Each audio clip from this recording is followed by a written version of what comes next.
அனைவருக்கும் மாலை வணக்கம் மற்றும் ஒரு மாலை பொழுது உங்களை சந்திப்பதில் மகிழ்ச்சி. நாங்கள் பரீட்சைக்கு தயாராக இருக்கிறோம். உறுதிக்கட்ட தயார்படுத்துகள், பதகளிப்பு, பதட்டம், வேலை எல்லா விடயங்களுக்காலையும் பரீட்சையை நோக்கி பயணிக்கிற பொழுது இவ்வாறான நண்பர்களுடைய ஒத்துழைப்பால தான் நாங்கள் பயிற்சியில சித்தியடையலாம். ஆகவே கலந்துரையாடி கேட்டுக்கொள்ளணும், ஒருவருக்கு ஒரு உதவி செய்யுங்கள். ஆனாலும் உங்களுடைய பரீட்சை வெற்றியை நீங்கள் உறுதிப்படுத்திக் கொள்ளணும். நீங்கள் உங்களை பார்த்து கொண்டா இல்ல நீங்கள் படிச்சு கொண்டிருக்கணும். மற்ற உதவி செய்யறதுல ஒரு நாளும் பிள்ளை இல்லை. ஒரு விடயத்தை அறிஞ்ச என்னோட செய்ய நல்ல விஷயம். ஒரு நாளும் சொல்லிக் கொடுக்குறதால நாங்கள் குறைய போறதில்லை. நாங்கள் மேலதான் பெறுவோம். என்னுடைய அனுபவத்தில் உண்மை நான் அதால செய்ய பண்றேன்னா கல்வியில் ஒரு நாளும் கடவுள் எங்களை கைவிட மாட்டேன். ஓகே, அதே நேரம் அட்மிஷன் கார்டு வந்திருக்கும். 2 பரீட்சைக்கு விண்ணப்பிச்ச ஆர்வ கோளாறுல விண்ணப்பிச்சாக்கள் அல்லது 2 வேற வேற பரீட்சை நடக்கும். ஆகவே நாங்கள் 2 பரீட்சைக்கு விண்ணப்பிச்சு என்ற எண்ணத்தோடு 2 பரீட்சைக்கும் விண்ணப்பித்தவர்கள் 2 அட்மிஷன் கார்டு வந்திருக்கு உங்களுக்கு. இப்ப நீங்கள் மிக முக்கியமான ஒரு டேர்னிங் பாயிண்ட் இருக்கிறீர்கள். உங்களோட குவாலிஃபிகேஷன் எந்த கெசட்டின் படி மிக கூட இருக்கோ அதுக்கெல்லாம் போவோம். நீங்கள் என்ன அப்படி மாறி இப்படி போகக்கூடாது. எப்படி ஏண்டா சில பேர் என்ன செய்வினோம்னு சொன்னா ஒரு அட்மிஷன் கார்டை பார்க்காம போய் எக்ஸாம் எழுதி போட்டு வந்துருக்கணும். வந்தா பிறகுதான் சிக்கல் தெரியும். எங்கேண்டா இப்ப லிமிட்டட்ல இருப்பினம் ஓப்பன் எக்ஸாம் எழுதி போட்டு வந்திருப்பினோம், அல்லது ஓப்பன்ல இருப்பினம் லிமிட்டட் எக்ஸாம் எழுதி போட்டு வந்திருப்பீங்க. ஆகவே நீங்கள் மிக முக்கியமாக என்ன செய்ய வேணும் என்று சொன்னால் உங்களுடைய கசட் எடுத்து வாசிக்கணும். நான் அந்த கால பகுதியில லிமிட்டடுக்கு இருக்கிறேன்னா அல்லது எப்ப டிகிரி முடிச்சேன், எனக்கு சில பேர் முதல் வேலை கிடைச்சிருக்கு டிகிரி பிந்தி முடிச்சிருக்கேன். அப்ப அவை லிமிட்டடுக்கு சில கூட இல்லாம இருக்கு. அந்த நேரம் கசட்டை பார்க்க அப்ளை பண்ணியிருப்பீங்க. அதுகளை பார்த்து எந்த பரீட்சை 2க்கு விண்ணப்பிச்சார்கள் எந்த பரீட்சைக்கு போறதுன்ற சரியா தீர்மானிச்சு அதுக்கு போகும். 1க்கு விண்ணப்பிச்சாங்களே பிரச்சனை இல்லை, அதுக்குரிய அட்மிஷன் கார்டு வரும், அதுக்கு போக முடியும். அடுத்தது சென்டர் சில நேரம் அந்த பழைய எக்ஸாமுக்கு விண்ணப்பிச்சாங்களுக்கு சென்டர் இப்ப மாறி இருக்கு. அப்ப உங்களுக்கு எந்த சென்டர் வந்திருக்குன்றத பார்க்கணும். 2024 எக்ஸாம் நடக்க இருந்து கேன்சல் ஆகின பரீட்சைக்கு விண்ணப்பித்தார்கள் அந்த கெசட் அந்த அட்மிஷன் கார்டில் இருக்கிற சென்டருக்கு போகக்கூடாது. இப்ப உங்களுக்கு கிடைச்சிருக்க அட்மிஷன் கார்டில் எந்த சென்டர் இருக்கோ அந்த சென்டருக்கு போகணும். Thank you very much. என்னிட்ட படிக்கிற ஆக்கள் இருந்து நல்ல பழக்கங்களை நான் கற்றுக்கொள்றேன். இன்றைக்கு ஒரு நண்பர் ஒரு மெசேஜ் பண்ணா, சார் இந்த அட்மிஷன் கார்டில் ஸ்கூல் மாறி இருக்கு, அது சொல்லுங்க. உண்மையா எனக்கு பெருமையா இருக்குது. இப்படியான மாணவர்களை நான் வளர்த்துருக்கேன்னு சொல்லி என்னண்டா ஒரு விடயம் ஒரு பிள்ளை நடக்கக்கூடாதுன்னு முன்கூட்டியே மற்றவர்களுக்கு தெரியப்படுத்தணும் நினைக்கிற அந்த நினைப்பாங்க. இதுதான் பிள்ளைகள் எங்களுக்கு டீச்சிங்கிற தேவை. அந்த வகையில உங்களுக்கு எனது பாராட்டுகளும் வாழ்த்துக்களும். எப்போதும் என்னுடைய ஆசை உங்களுக்கு இருக்கும். பரீட்சை முடிஞ்சாலும் எங்க கண்டாலும் எனக்கு உங்களை தெரியாது, ஆனா உங்களுக்கு என்ன தெரியும், வந்து கதையுங்கோ. பரீட்சையில பாசோ பெயிலோண்டெல்லாம் பிரச்சனை இல்லை. மனுஷரை மதிக்கணும். மனிதர் மனங்களாக நாங்க வாழ்ந்தா தான் வாழ்க்கையில எங்கேயாவதுல நாங்க மேலே வரலாம். இந்த எக்ஸாமில் எந்த எக்ஸாமும் நாங்க மேலே வரலாம். நாங்கள் மனிதர்களாக இருக்கும் வரையில அதை ஒருத்தராலையும் அசைக்கிறார். ஓகே, நாங்கள் இப்படி எதுக்கு வருவோம். இன்றைக்கு நான் இப்ப இந்த வினாக்களை செய்யும் முதல் சில விடயங்களை தொட்டு காட்டி போட்டு தான் போறோம். என்னன்னு சொன்னா அந்த பரீட்சைக்கு பிரதானமாக வருகிற விடயங்கள் தரம் உண்டு அனுமதி கட்டாயம் பெறும். ஏதாவது ஒரு கேள்வி வரும். அப்ப அதுல சில நேரங்களில் சிலருக்கு சில குளறுபடிகள் இருக்கிறதால அந்த அதை ஒருக்கா தொட்டு காட்டி போட்டு அங்கால போவோம். நான் இல்லை கன நேரம் நிற்க மாட்டேன் என்றால் நாங்கள் நிறைய விடயங்கள் பார்க்க வேண்டி இருக்கிறது. தரம் ஒன்று அனுமதி சம்பந்தமாக உங்களுக்கு 2-3 விடயங்கள் பார்க்கணும். கடைசியா வந்த சுற்றறிக்கை 2026ஆம் ஆண்டு மாணவர் அனுமதிக்காக வந்தது. இன்னும் 2027க்குரிய அனுமதிக்கு இப்ப வரணும், ஜூலைல வரணும், இன்னும் வரையில. இது போன வருஷம் வந்தது. இந்த வருஷம் ஜனவரியில பிள்ளைகள் எடுக்கிறதுக்காக இந்த நான் அன்றைக்கு யூடியூப்ல இந்த இதை போட்ட நேரம் வேற ஒரு ஆள் திருப்பியும் போட்டிருந்தேன். 4 வயது 6 மாதம் பேஸ்புக்ல போட்ட நேரம், யூடியூப்ல பேஸ்புக்ல அவர்களுக்கு தெளிவுபடுத்த வேண்டிய தேவை இருக்கிறது. நான் நேற்று சொன்னால் பழைய எந்த ரெக்கார்டிங் எடுத்து பார்த்துட்டு இப்ப எழுதியலார். அது அந்த நேரத்தில அந்த பதில். இந்த நேரம் சர்க்குலர் மாறிட்டு அதை பார்க்கணும். இங்க பாருங்க. ஓகே, இது முதல் சவுண்டை கேட்போம். கவரேஜ் பிரச்சனை ஓகே இருக்குதா இல்ல வட்டி வருதா?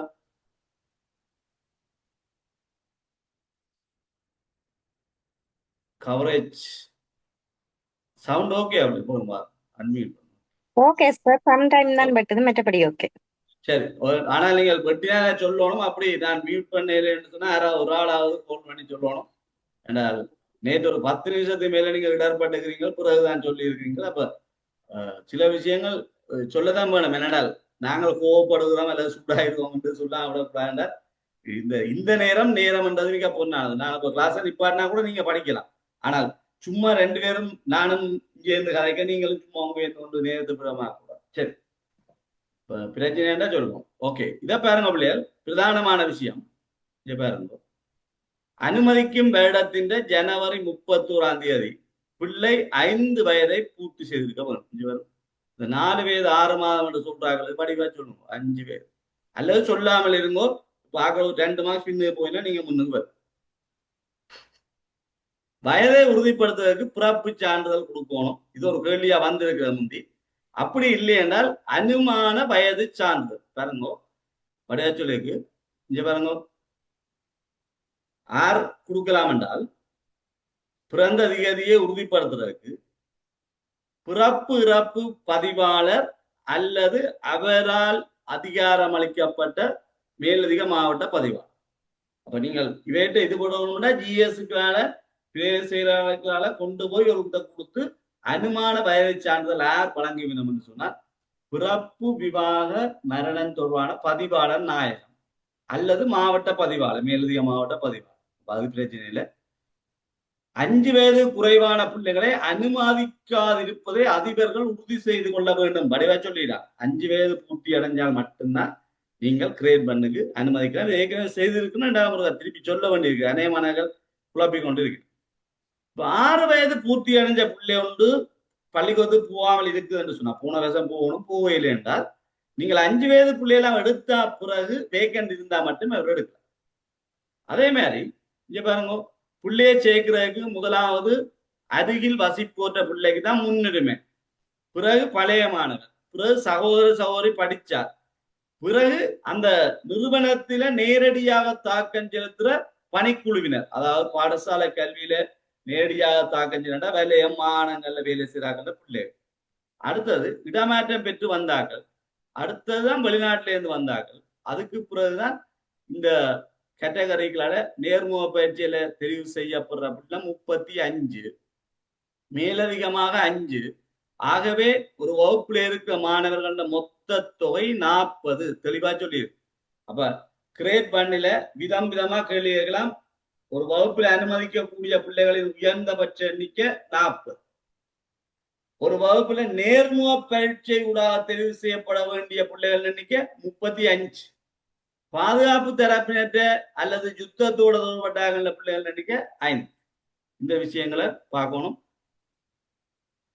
அதே மாதிரி இன்னொரு விஷயம் சொல்ல போறேன். இந்த சமயங்கள் சார்ந்ததாக இங்க பாருங்க, 60ஆம் ஆண்டு இதுல இன்னொரு பொது அறிவும் பெறுது. 60ஆம் ஆண்டு பாடசாலைகள் மற்றும் பயிற்சி கல்லூரிகள் மற்றும் 61ஆம் ஆண்டு உதவி பெறும் பாடசாலைகள் மற்றும் பயிற்சி கல்லூரிகள் மேலதிக ஏற்பாடு. அப்ப 2 சட்டம் வந்தது. பாடசாலைகளை அரசாங்கம் பொறுப்பேற்று ஆண்டு 60 பெறலாம், 61 பெறலாம். அது ஏன்னு சொல்றேன். 60ல முதல் ஒரு சர்க்குலர் வந்து கொஞ்சம் பள்ளிக்கூடம் எடுத்தது. பிறகு 61 திருத்தங்களோட மேலதிக ஏற்பாடுகள் என்று சொல்லி இன்னொன்று எடுத்து, அப்ப அரசு பாடசாலைகளை கையேற்றது 60 அல்ல 61. இந்த 2ல ஒன்று பெறும். 60 5ஆம் இலக்க சட்டம், 61 8ஆம் இலக்க சட்டம். அந்த நேரம் சமயம் சார் மாணவர்கள எண்ணிக்கையை கருத்துல கொண்டு இப்பவும் அந்த எண்ணிக்கைக்கு தான் நீங்க தெரிவிச்சோம். இப்போ உங்களோட ஒரு பள்ளிக்கூடத்துல இஸ்லாமிய பள்ளிக்கூடத்துல இந்து பிள்ளைகளை சேர்க்கணும் என்றால் அந்த சமய நிறுவனங்கள் பொறுப்பேற்ற நேரம் என்ன விகிதத்தில் இருந்ததோ அதே அளவு விகிதத்திலான இப்ப நீங்கள் சேர்க்கலாம் என்று சொல்லி. அடுத்தது ஆங்கில மொழி மூலத்துல பிள்ளைகள் அனுமதிக்கப்பட மாட்டார். பாருங்க, நாங்கள் படிச்ச கணக்கு விடயங்கள் இந்த இதுக்குள்ள இருக்கு. கிரேட் பண்ண அனுமதி சம்பந்தமாக ஏதாவது ஒரு வினா வரும். 2 மார்க்ஸா பிறப்பு தான் நிறைய விடயங்கள் இருக்குது. தமிழ் அல்லது சிங்கள மொழி மூலத்துக்கு மட்டும்தான் நீங்க அனுமதிக்கலாம். ஆங்கில மொழி மூலம் பாடசாலைகளை கற்பிக்க முடியாது. ஆங்கில பாடத்தை கற்பிக்கலாம், இங்கிலீஷ் மீடியத்துல பிள்ளை படிக்கலாம். பெற்றோர் ஒரு இடத்துல வசிக்கவில்லை என்றால் அவர்கள் சட்ட ரீதியா பிரியாதவர்களா இருந்தா என்ன, அல்லது பிரிகிறக்கூடிய வழக்கு போட்டிருந்தால் என்ன, அவர்கள் விண்ணப்பப்படுத்த யார் கொண்டே கொடுக்கிறாரோ அவற்ற இடம்தான் பிள்ளைவதியும். அதாவது அம்மா அப்பா, இப்ப நான் இங்க ஜாழ்ப்பாணம் இருக்கிறேன், கண்டியில இருக்காண்டார். நாங்க டிவோர்ஸ் எடுக்க போறோம்னு கதைச்சு கொண்டிருக்கோம், பிரச்சனை போய் கொண்டிருக்கின்றால் கண்டியில அவ பிள்ளைய ஜெயிக்க கொண்டு போய் கொடுத்தான்னா அவன் பதிவிடம் தான் நாங்க பதிவிடமா எடுப்போம். நான் யாழ்ப்பாணத்தை பிள்ளைய ஜெயிக்க கொண்டு போனா என்ற பதிவிடம் தான் எடுப்பேன். அப்ப ஆற்ற பதிவிடம் எடுக்க வேண்டாம். அந்த நேரம் பிள்ளை யாரோட இருக்குதோ அவ விண்ணப்ப படிவத்தை யார் கொண்டு வரணுமோ வேண்டியதான் இருக்கு. சட்ட ரீதியா பிரிஞ்சுட்டா பிரச்சனை முடிஞ்சு, பிரியாட்ட பாருங்க. சட்ட ரீதியான பிரகாரம் நிரந்தரமா பிள்ளையை தத்தெடுப்பதற்கு நியமிக்கப்பட்ட ஒரு நபர், அதாவதுதான் சட்ட ரீதியான பாதுகாவலர் என்று சொல்ற அவரை தாய் தந்தை உங்களை நீங்க ஒரு பிள்ளைய நான் ஒரு பிள்ளைய தத்தெடுத்தா நான் தான், அது நீதிமன்றத்தின் ஓடரோட. அதே மாதிரி சிறுவர் இல்லத்துல இருந்தால் அந்த சிறுவர் இல்லத்தின் பொறுப்பாளர் தான் சட்ட ரீதியான பாதுகாவலராக இருப்பீங்க. ஓகே, அப்ப அந்த விடயங்களை பார்க்கணும். அந்த இப்போ சில விடயங்களை சொல்லி கொண்டு போறேன். தாய் தந்த வெளிநாட்டில இருந்தால் பிள்ளை ஆற்ற பொறுப்புல இருக்குதோ அவர் அட்ரோனிக் தத்துவத்தை வச்சுக்கொண்டு, அதாவது ஒரு எவிடென்ட் செய்து இன்டர்வியூக்கு போகலாம். டாக்குமெண்ட்ஸ் எல்லாம் கொண்டோனா தேவைப்பட்ட டாக்குமெண்ட்ஸ் எல்லாம் காட்டணும். இப்ப அம்மம்மாட இருக்குன்னா அம்மம்மா கொண்டு போகலாம். பிள்ளை வெளிநாட்டுல அம்மா அப்பா இருக்கிறோம், பிள்ளை இங்க என்ன இருக்குன்ற டாக்குமெண்ட்ஸ் எல்லாம் கொண்டே காட்டலாம். அதே நேரம் சட்ட ரீதியான பாதுகாவலர் கூட்ட பிரதேசத்துல வசிக்கணும், அதாவது பள்ளிக்கூடத்தை சுத்தி இருக்கணும். அது ஜிஎஸ் வந்து உறுதிப்படுத்தி கொடுக்கணும். பழைய மாணவர்களுக்கு இந்த இல்ல வேலை இல்லை. சரி, அடுத்தது விண்ணப்பிக்கிறது அதெல்லாம் தேவையில்லை. இப்போ மெயினான விஷயங்களை மட்டும் நாங்க பார்த்துட்டு போவோம். அடுத்தது ஜீவனம் நேர்முக பயிற்சிக்கு அந்த பாடசாலையின் அதிபரான் தலைவராக இருப்பார். கிரேட் பண்ண அட்மிஷனுக்குரிய நேர்முக பயிற்சிக்கு அந்த பாடசாலையின் அதிபர் தலைவராக இருப்பார். அந்த பள்ளிக்கூடத்துல சிரேஷ்ட ஆசிரியர் பிரைமரிக்கு ஒரு ஆள் இருப்பினா, அதே மாதிரி அபிவிருத்தி சங்கத்தின் பிரதிநிதி ஒரு ஆள் இருப்பார், பழைய மாணவர் சங்கத்தின் பிரதிநிதி ஒரு ஆள் இருப்பார். அதுதான் சதவீதம் இல்லையா. இதுவும் ஒரு கேள்வியா வாரது. 50% பிள்ளை அண்மையில வசிக்கிறார்களுக்கு கொடுக்கணும். பாடசாலைக்கு அண்மையில வசிக்கிறார்களுக்கு 50%. உரிய பாடசாலை என்ற பழைய மாணவர்களுக்கு 25%. சகோதரம் படிச்சா 14%. அந்த கல்வி பணிக்குழுவினருக்கு 6%. இடமாற்றம் பெற்ற ஆளுக்கு 4%. வெளிநாட்டுல வசித்து வந்த 1%. இப்ப இங்கே வந்து நீங்கள் கவனமா பார்க்கணும். அந்த ஒழுங்கு தான் கேட்பார். யாருக்கு கூடுதலா வழங்குறேன்? அண்மையில, பிறகு பழைய மாணவர், பிறகு சகோதரம், பிறகுதான் கல்விசார் படிப்பு. சரி, இவ்வளவுதான் அடிப்படையான விஷயம். மற்ற விஷயங்கள் எங்களுக்கு அவ்வளவு தேவையில்லை. நாங்கள் இனி மற்ற கேள்வி வருகிற பொழுது பார்க்கக்கூடிய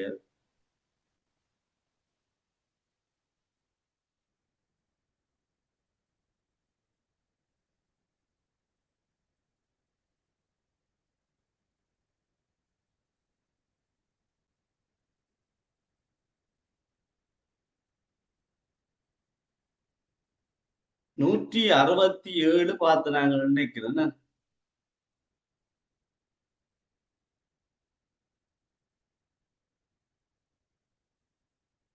167 இல்ல பார்த்தேன் கடைசியா. ஓகே, சரி. இப்ப நீங்க இங்க வேணுங்கோ சில நான் கொஞ்சம் வேகமா தான் சொல்லுவேன். என்னன்னா நேரத்தை கருத்துல உண்டு. நீங்கள் ஏற்கனவே கற்ற விடயங்கள்ன்றபடியா சொல்லுற விஷயத்த உள்வாங்கி கொண்டு இருந்தோ ஒரு கேள்விக்குரிய விடயக்குள்ள இன்னொரு கேள்விக்குரிய விடயம் பெறும். அப்ப நீங்க இதுல நான் மார்க் பண்ணலாம், இல்லையாண்டா ரெக்கார்டிங்க கொஞ்சம் ஃபாஸ்டா ஓட விட்டு பார்க்கலாம், இல்லையாண்டா யாராவது மினக்கட்டு எழுதுற அவர்கிட்ட கேட்டு பெற்றுக்கொள்ளலாம். கற்பித்தலானது உத்தமமான ஒரு தொழிலாகும். அதனால் பொறுப்பு கூறலும் வகை கூறலும் ஆசிரியரிடம் எதிர்பார்க்கப்படுகிறது. ஆசிரியரிடம் எதிர்பார்க்கப்படும் பொறுப்பு அல்லாதது ஒழுக்கம் சார்ந்த பொறுப்பு, தொழில் சார்ந்த பொறுப்பு, ஒப்பந்தம் சார்ந்த பொறுப்பு, ஓய்வூதியம் சார்ந்த பொறுப்பு. உங்களுக்கு தெரியும், பாடசாலையிலும் டிசிப்ளின் சார்ந்த பொறுப்பு தான் பாட ஆசிரியர் ஒழுக்க விழுமிய சட்ட தொகுப்பு என்று சொல்லி ஒரு ஆசிரியர் ஒழுக்க விழுமிய கோவை ஒன்று இருக்கிறது, கல்வி அமைச்சு இருக்கிறது. அதுலதான் இடம்சார் பெற்றோர் சொல்றோம். ஆகவே ஒழுக்கம் சார்ந்த பொறுப்பு டீச்சருக்கு இருக்கணும்.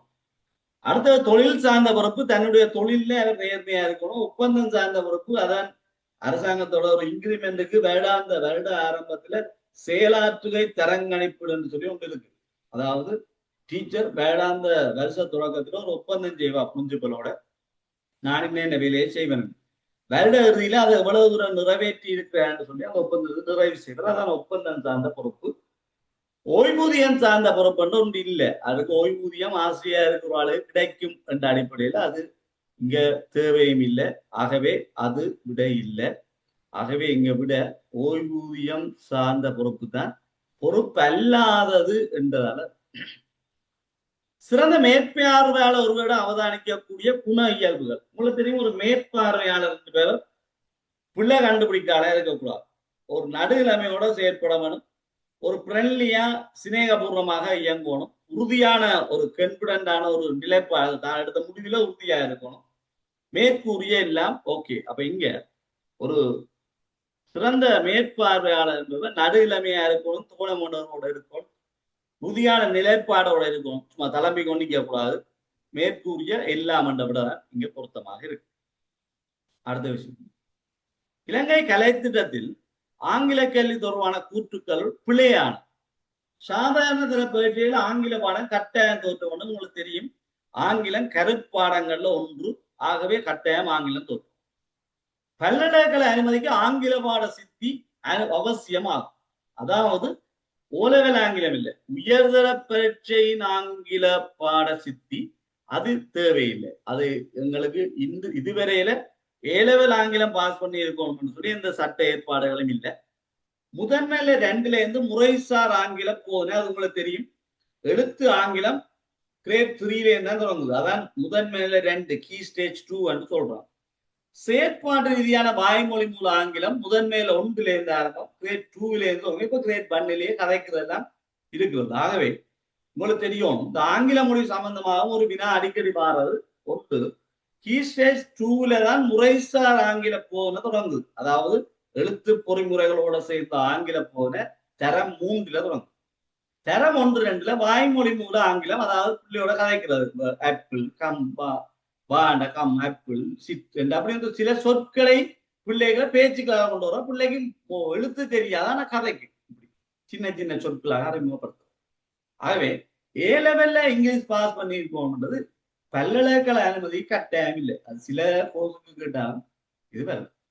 பேர்ந்தக அபிவிருத்திக்கான உலகளாவிய குறிக்கோள்களை அடைய ஐநாவினால் முன்னெடுக்கப்படும் வேலை திட்டத்துக்கான காலப்பகுதி. இதைத்தான் நான் அன்னைக்கு மில்லேனியம் குறிக்கோள் அடிப்படையில் அந்த அப்படியே சொன்னா திருத்திட்டேன். ஆனா காலப்பகுதி சரி. காலப்பகுதி 2015 இருந்து 2030, 2000 இருந்து 2015 தான் இந்த மில்லேனியம் குறிக்கோள் இருந்தது. இப்ப பேர்ந்தக 15 வருஷம். சில இடங்கள்ல 2016 இருந்து 2030 போடுவார்கள். அது நீங்க இருக்கிற விடையை பார்த்து அந்த காலப்பகுதியை தீர்மானிக்கணும். சின்ன சின்ன வித்தியாசங்களே இருக்கு. இப்ப அரசாங்கம் பாடசாலைகளை பொறுப்பேற்றது நாங்கள் 60 படிச்சோம்னு. ஆனா இந்த கசட்ல பாத்தீங்கன்னா 60, இந்த 61 மேலதிக ஏற்பாடுகள் கொஞ்சம் வந்திருக்கிறது. ஆகவே சில பரீட்சையில 61 தான் போடுவார். அதே மாதிரி தேசிய கல்வி நிறுவனம் 85ஆம் ஆண்டு தான் படிச்சு வச்சுக்கலாம். சில 86 போடுவார். 85, 86 வந்தால் 85 தான். ஆனா 85 இல்லாமல் 86 இருந்தால் 86 தான் போடும். சரி, கட்டுருவாக்க கற்பித்தல் முறை அல்லாத. கட்டுருவாக்க கற்பித்தல் முறை அல்லாத செய்து காட்டுறது. அதாவது கட்டுருவாக்க கற்பித்தல் என்றது பிள்ளைகள்கிட்ட அந்த நேற்று சொன்ன நிலைமாற்று வகைபாகத்தை ஏற்படுத்துறது தான் கட்டுருவாக்க கற்பித்தல் முறை. இப்ப சாரங்கட்டல் சப்போர்ட்டிங் சொல்லி, உதாரணம் ஒரு கட்டடம் கட்ட போனோம்னா சப்போர்ட்டிங் சொல்லி வச்சேறி நின்று அதுல கட்டடத்தை கட்டி கொண்டு இருப்பாங்க. அப்ப அந்த கட்டடம் கட்டுகிற பொழுது சப்போர்ட்டிங் இந்த மூங்கில் தடிகள் அல்ல கம்புகளால் எல்லாம் முட்டு கொடுத்து வச்சிருப்பார். அதே மாதிரி காத்துக்கு மரம் ஆடுதுன்னு சொல்லுவோம். மரத்தை நட்டுக்கிறீங்க, ஆடிக்கொண்டு இருக்கின்ற ஒரு தடியை அடிச்சு கட்டுவீங்க. அந்த தடியில மரம் தாங்கி கொண்டு நிற்கும். ஒரு கட்டத்துல மரம் வளர்ந்து தானா நிக்க துவங்கினோம்னா அந்த தடி உக்கி போமா, அல்லது தடியை எடுத்து விட்டுருங்க. அதுதான் சாரங்கட்டல்னு சொல்றோம். அதாவது ஒரு வேலை செய்கிற பொழுது பிள்ளை ஒரு வழியில போறதுக்கு பக்கத்துல நாங்க போய்கொண்டே இருக்கிறது.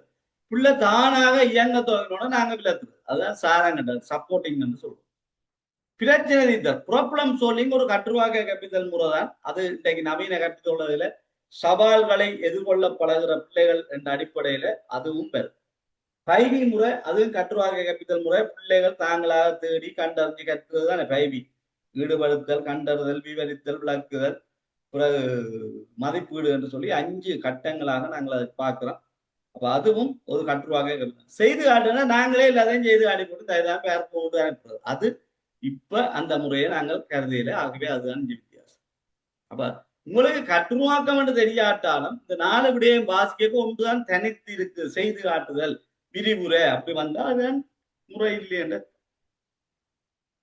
அது கல்வியின் தரத்தை உறுதிப்படுத்தல் என்ற தலைப்பில் தேசிய கல்வி ஆணைக்குழுவின் முன்மொழிவு எல்லாம் உங்களுக்கு தெரியும். தேசிய கல்வி ஆணைக்குழு காலத்துக்கு காலம் முன்மொழிவுகளை வெளியிடுறது. அதுல 2016ஆம் ஆண்டு அகிலவிராஜ் காரியவசம் ரணில் மைத்ரி அகல காலப்பகுதிதான் இந்த புதிய கல்வி மறுசீரமைப்பு சம்பந்தமான கலந்துரையாடலை தொடங்கின போது தேசிய கல்வி ஆணைக்குழு கல்வியின் தரத்தை உறுதிப்படுத்தல் சொல்லி ஒரு முன்மொழிவை வெளியிட்டு அந்த முன்மொழிவுல அவர் சொல்லிச்சு இந்த கீ ஸ்டேஜ் என்றதை முக்கிய கட்டம் என்று மாத்தினாங்க. முதன்மையிலே என்றதை முக்கிய கட்டம் என்று மாற்றி 1 and 2 முதலாவது, 3 2வது, 4 and 5 3வது சொல்லி முன்மொழிவு கொண்ட செய்திச்சினோம். அது பேருந்து கைவிட்டாச்சு. முன்மொழிவுகள் அமுலாகம் இல்லை தானே. அடுத்த அரசாங்கம் வந்தோன்னா அதுல சில மாத்தி இப்ப முன்மொழிவுல அது இல்லை. அவர் சொன்னா கலைத்திட்ட மாற்றம் 10 வருஷத்துக்கா செய்யணும்னு சொன்னார்கள். அதுவும் இப்ப இல்லை. 2 வருஷத்துல செய்யறோம் சொல்லி இப்ப 7 10 வருஷம் போச்சு. அது வேறு. முன்னிலை கல்விக்கான காலத்தை 4 இருந்து 3ஆக குறைத்தார். அதுவும் சரி. அதை வச்சு கொண்டுதான் உங்க அந்த 10ஆம் ஆண்டுல OL 12ஆம் ஆண்டுல AL காய்ச்சி கொண்டிருக்காங்க. இந்த 2016ல வந்து வச்சு கொண்டுதான் இப்ப காய்ச்சி கொண்டிருக்கிறோம். ஆனா புதிய கல்வி மறுசீரமைப்புல அது சொல்லல. அப்ப என்ன பிரச்சனை? இது வந்த உடனே போன முறை நாங்கள் படிப்பிக்க SLES இதை சொல்லி படிப்பிச்சோம். அந்த நேரம் படிப்பிச்சாக்கள் இப்ப படிப்பிக்க என்ன செய்யணும்? அந்த நேரம் படிச்சாக்கள் இப்போ அந்த நோட்ஸை வச்சு கொண்டு படிப்பிச்சா என்ன நடக்கும்? அப்டேட் பண்ணக்கூடாது. அப்ப சொல்லினோம் 10ஆம் ஆண்டுல OL 12ஆம் ஆண்டுல AL என்று சொல்லி ஒரு கதை ஒன்று சமூக வலைதளங்கள் உலாவு. ஆகவே அதுல மாற்றம் இல்லையா? நீங்கள் கவனமா இருக்கணும். இப்பவும் 11ஆம் ஆண்டுலாம் OL, 13ஆம் ஆண்டுலாம் AL. புதிய கல்வி மறுசீரமைப்புலயும் அப்படித்தான் இருக்கு. உடற்கல்வி பாடத்தை பாடத்திட்டத்திலிருந்து நீக்குகள் அதுதான் பிழை. அந்த முன்மொழிவில உடற்கல்வி பாடத்தை வலுப்படுத்தணும் என்றுதான் சொன்னவங்க. இப்பவும் அரசாங்கம் புதிய கல்வி மறுசீரமைப்புலையும் அதுதான் சொல்லுது. ஆகவே முன்மொழிவு அல்லாத இதுதான். மற்ற 3 முன்மொழிவும் கைவிட்டாச்சு. அது வேறு.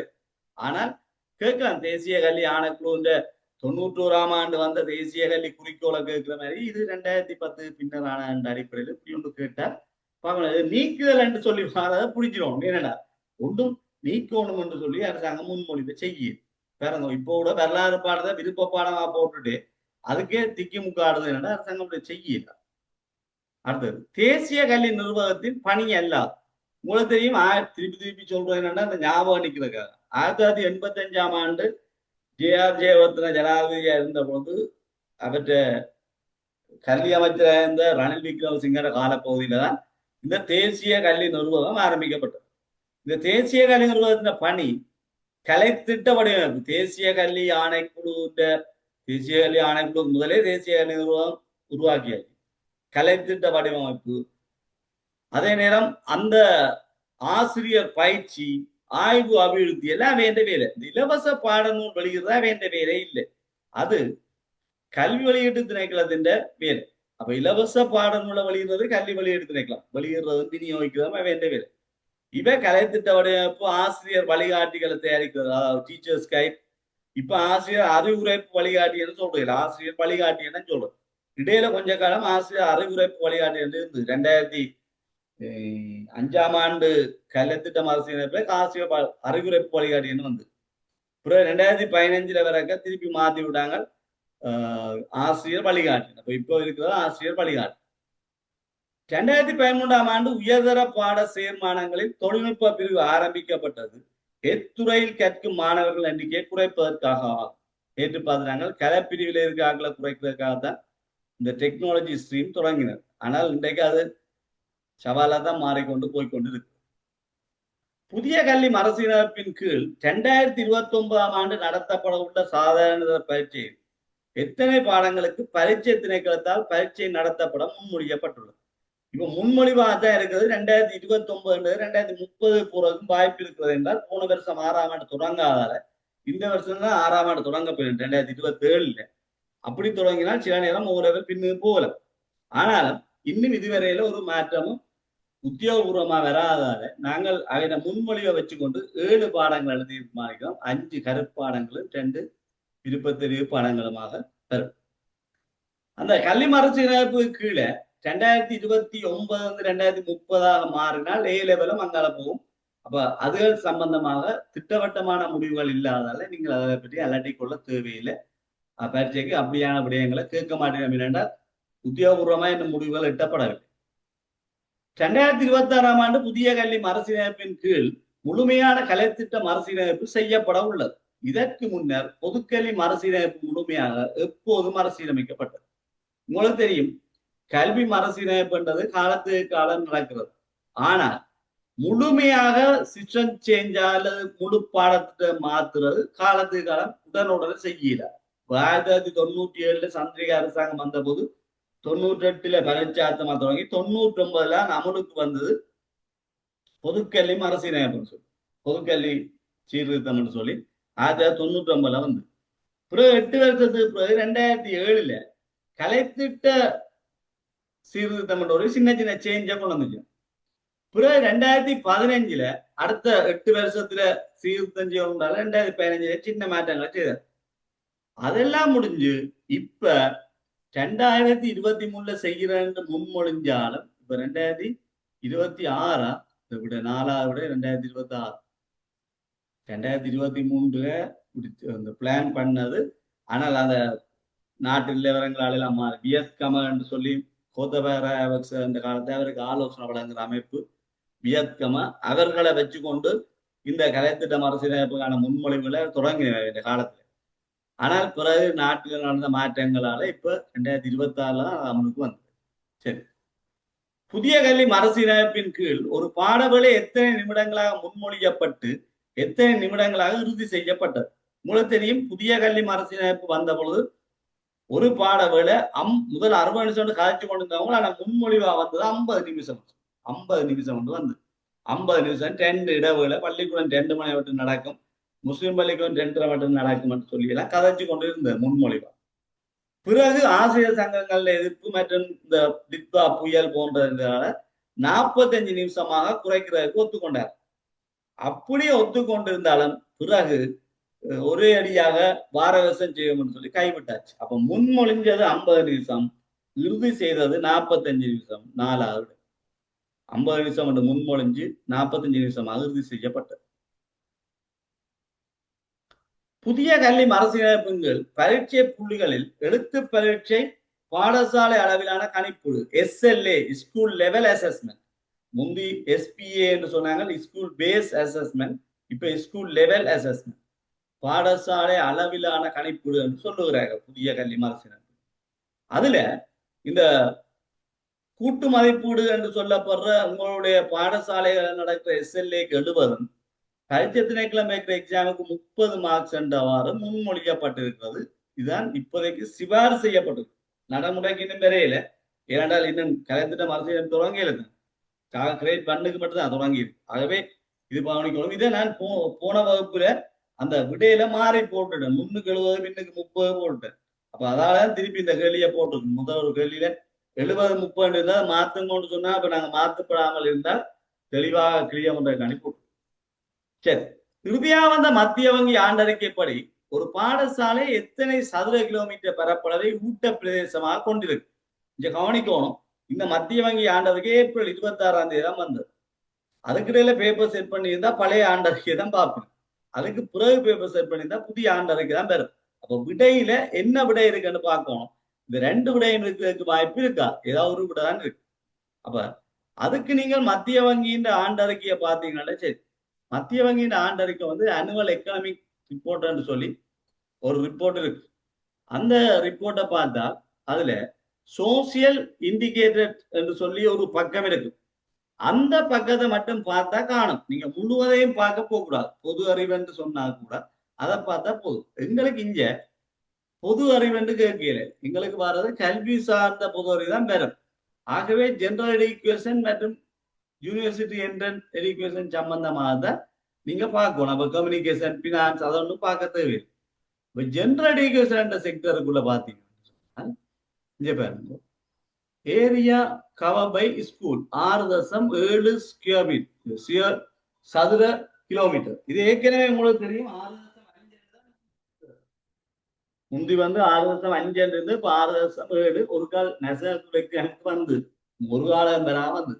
அதாவது ஒரு பாடசாலை எத்தனை சதுர கிலோமீட்டர் பரப்பளவு கவர் பண்ணு மட்டும் கேட்கணும். இப்ப நீங்கள் பிரைமரிக்கு 2 கிலோமீட்டர், அது வேறு. இது வேறு. சில பேர் மாறி குழப்பினா பிரைமரி 2 கிலோமீட்டர்ன்றது அதுக்குள்ள ஒரு பாடசாலையை சுத்தி இருக்கிற பதிவிடமாக கருதப்பட்டது.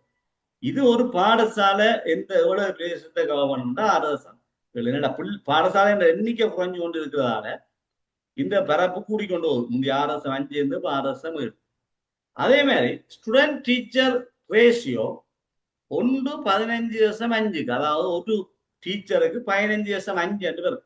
அப்ப மட்டம் தட்டா 16 தான் வரும். அப்ப 15ம் 16 இருந்தா 16 தான் கொடுக்கணும். 15.5 மட்டம் தட்டினால் 16 வரும். 15 வரும். அப்ப உங்களுக்கு விடையில பார்க்கணும் 16 இருந்தா நீங்க 16 தான் கொடுக்கணும். அப்ப காலத்துக்கு காலம் இது மாறிக்கொண்டிருக்கும். ஆனால் நீங்கள் இப்போ உள்ள இந்த இதன்படி மத்திய வங்கி ஆண்டு அறிக்கையின்படி இது நீங்கள் தீர்மானிக்கணும். எதை தீர்மானிக்கணும் என்றால் கேள்வியில எங்கேயாவது மத்திய வங்கி ஆண்டறிக்கை என்று கதைச்சிருந்தால் அதை பயன்படுத்தணும். சில நேரம் கேள்வியில போடுவான் கல்வி அமைச்சின் சென்சஸ் ரிப்போர்ட், அதாவது புள்ளிவிவரவியல் அறிக்கை படி என்று கேட்டால் நீங்க புள்ளிவிவர அறிக்கையில சொன்னதுதான் போடும். ஆகவே இதை கவனிக்கணும். இப்ப மத்திய வங்கி ஆண்டு அறிக்கைப்படிதான் இதை காட்சி ஒன்று இருக்கு. அதே மாதிரி பிரைமரியில பிள்ளைகள் உள்வாங்கப்படுறது 95.5% பிள்ளைகள் உள்வாங்கப்படுதுன்னு சொல்றேன். 1 to 9க்கு நீங்கள் பிள்ளை உள்வாங்கப்படுறது பிரைமரிக்கு உள்வாங்கப்படுறது 95.5%. அதே மாதிரி ஸ்டூடெண்ட் ரேஷியோ சொல்லுது. பல்கலைக்கழகத்தின் ஸ்டூடெண்ட் ரேஷியோ சொல்லப்பட்டிருக்குது. பல்கலைக்கழகத்துக்கு 26.3. பல்கலைக்கழகத்துக்கு உள்வாங்கப்படுற மாணவர்கள எண்ணிக்கைக்கும் அந்த பல்கலை விரிவுரையாளர் எண்ணிக்கைக்கு இடையிலான விகிதம் ஸ்டூடெண்ட் டீச்சர் ரேஷியோ 26.3. அதாவது பாடசாலைகள்ல 15.5 இருக்குது. இங்க ஒரு டீச்சருக்கு 26.3 பிள்ளைகள் என்ற அடிப்படையில இருக்கு. அதே மாதிரி யூனிவர்சிட்டி அட்மிஷனுக்கு தகுதி பெற்ற பிள்ளைகள சதவீதம் 62.4 என்று சொல்லியிருக்கிறோம். அதே மாதிரி அரசாங்கம் கல்விக்காக செலவிடுற தொகை 1.6%. 2023 இங்க போட்டிருக்கணுமா, 2023 போட்டிருக்கணும். இது ஒருக்கா திருப்பி பார்க்கணும். 2025 3 வருஷம் எவ்வளவு ஒதுக்கப்பட்டதுன்னு பார்க்கணும். பொதுவா 1.6 சொல்லி. அதே நேரம் சென்சர் ரிப்போர்ட்டை பார்த்தீங்கன்னா அதுல சில வேறுபாடுகள் இருக்கு. சென்சஸ் ரிப்போர்ட்டை பார்த்தா இன்னும் சில வேறுபாடுகள் இருக்கு.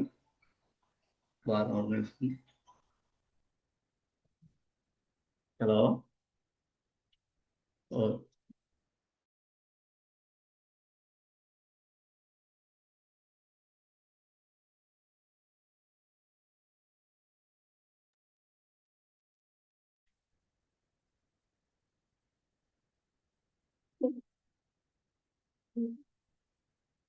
கிளியர் இல்லாம இருக்கா?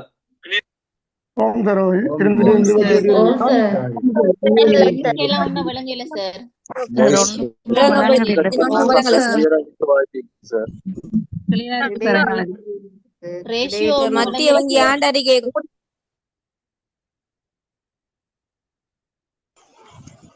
நேற்று கடைசியில நல்லா இருந்தது சார். சார் 177வது கொஸ்டினை பாருங்க சார். அதுல பிழை இல்லையா? 177 கேள்வி 1999.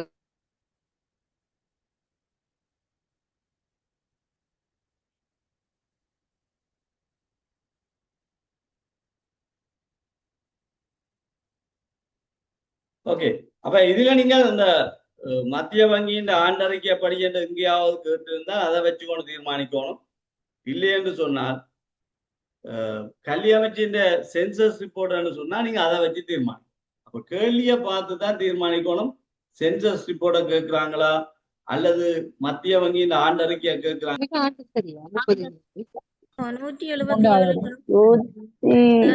183வது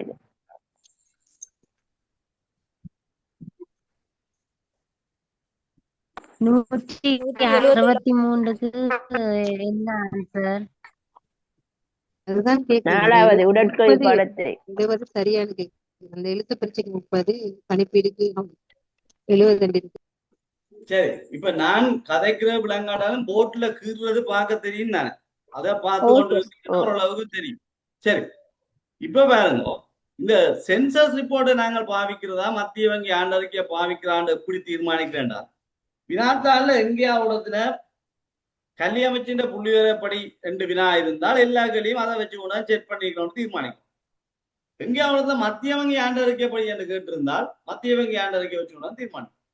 சில நேரம் 10 டைம் பயன்படுத்தி இருப்பாங்க, சில இடத்துல மத்திய வங்கி, சில இடத்துல சென்சஸ். அப்படி இருக்கிற பொழுது நீங்க என்ன செய்யணும்னா அந்த விடையில பார்க்கணும், 2 விடையும் போட்டு குழப்ப மாட்டாங்க, ஏதோ ஒரு விடை இருக்கும், அப்ப அதை வச்சு கூட தீர்மானிக்கும்.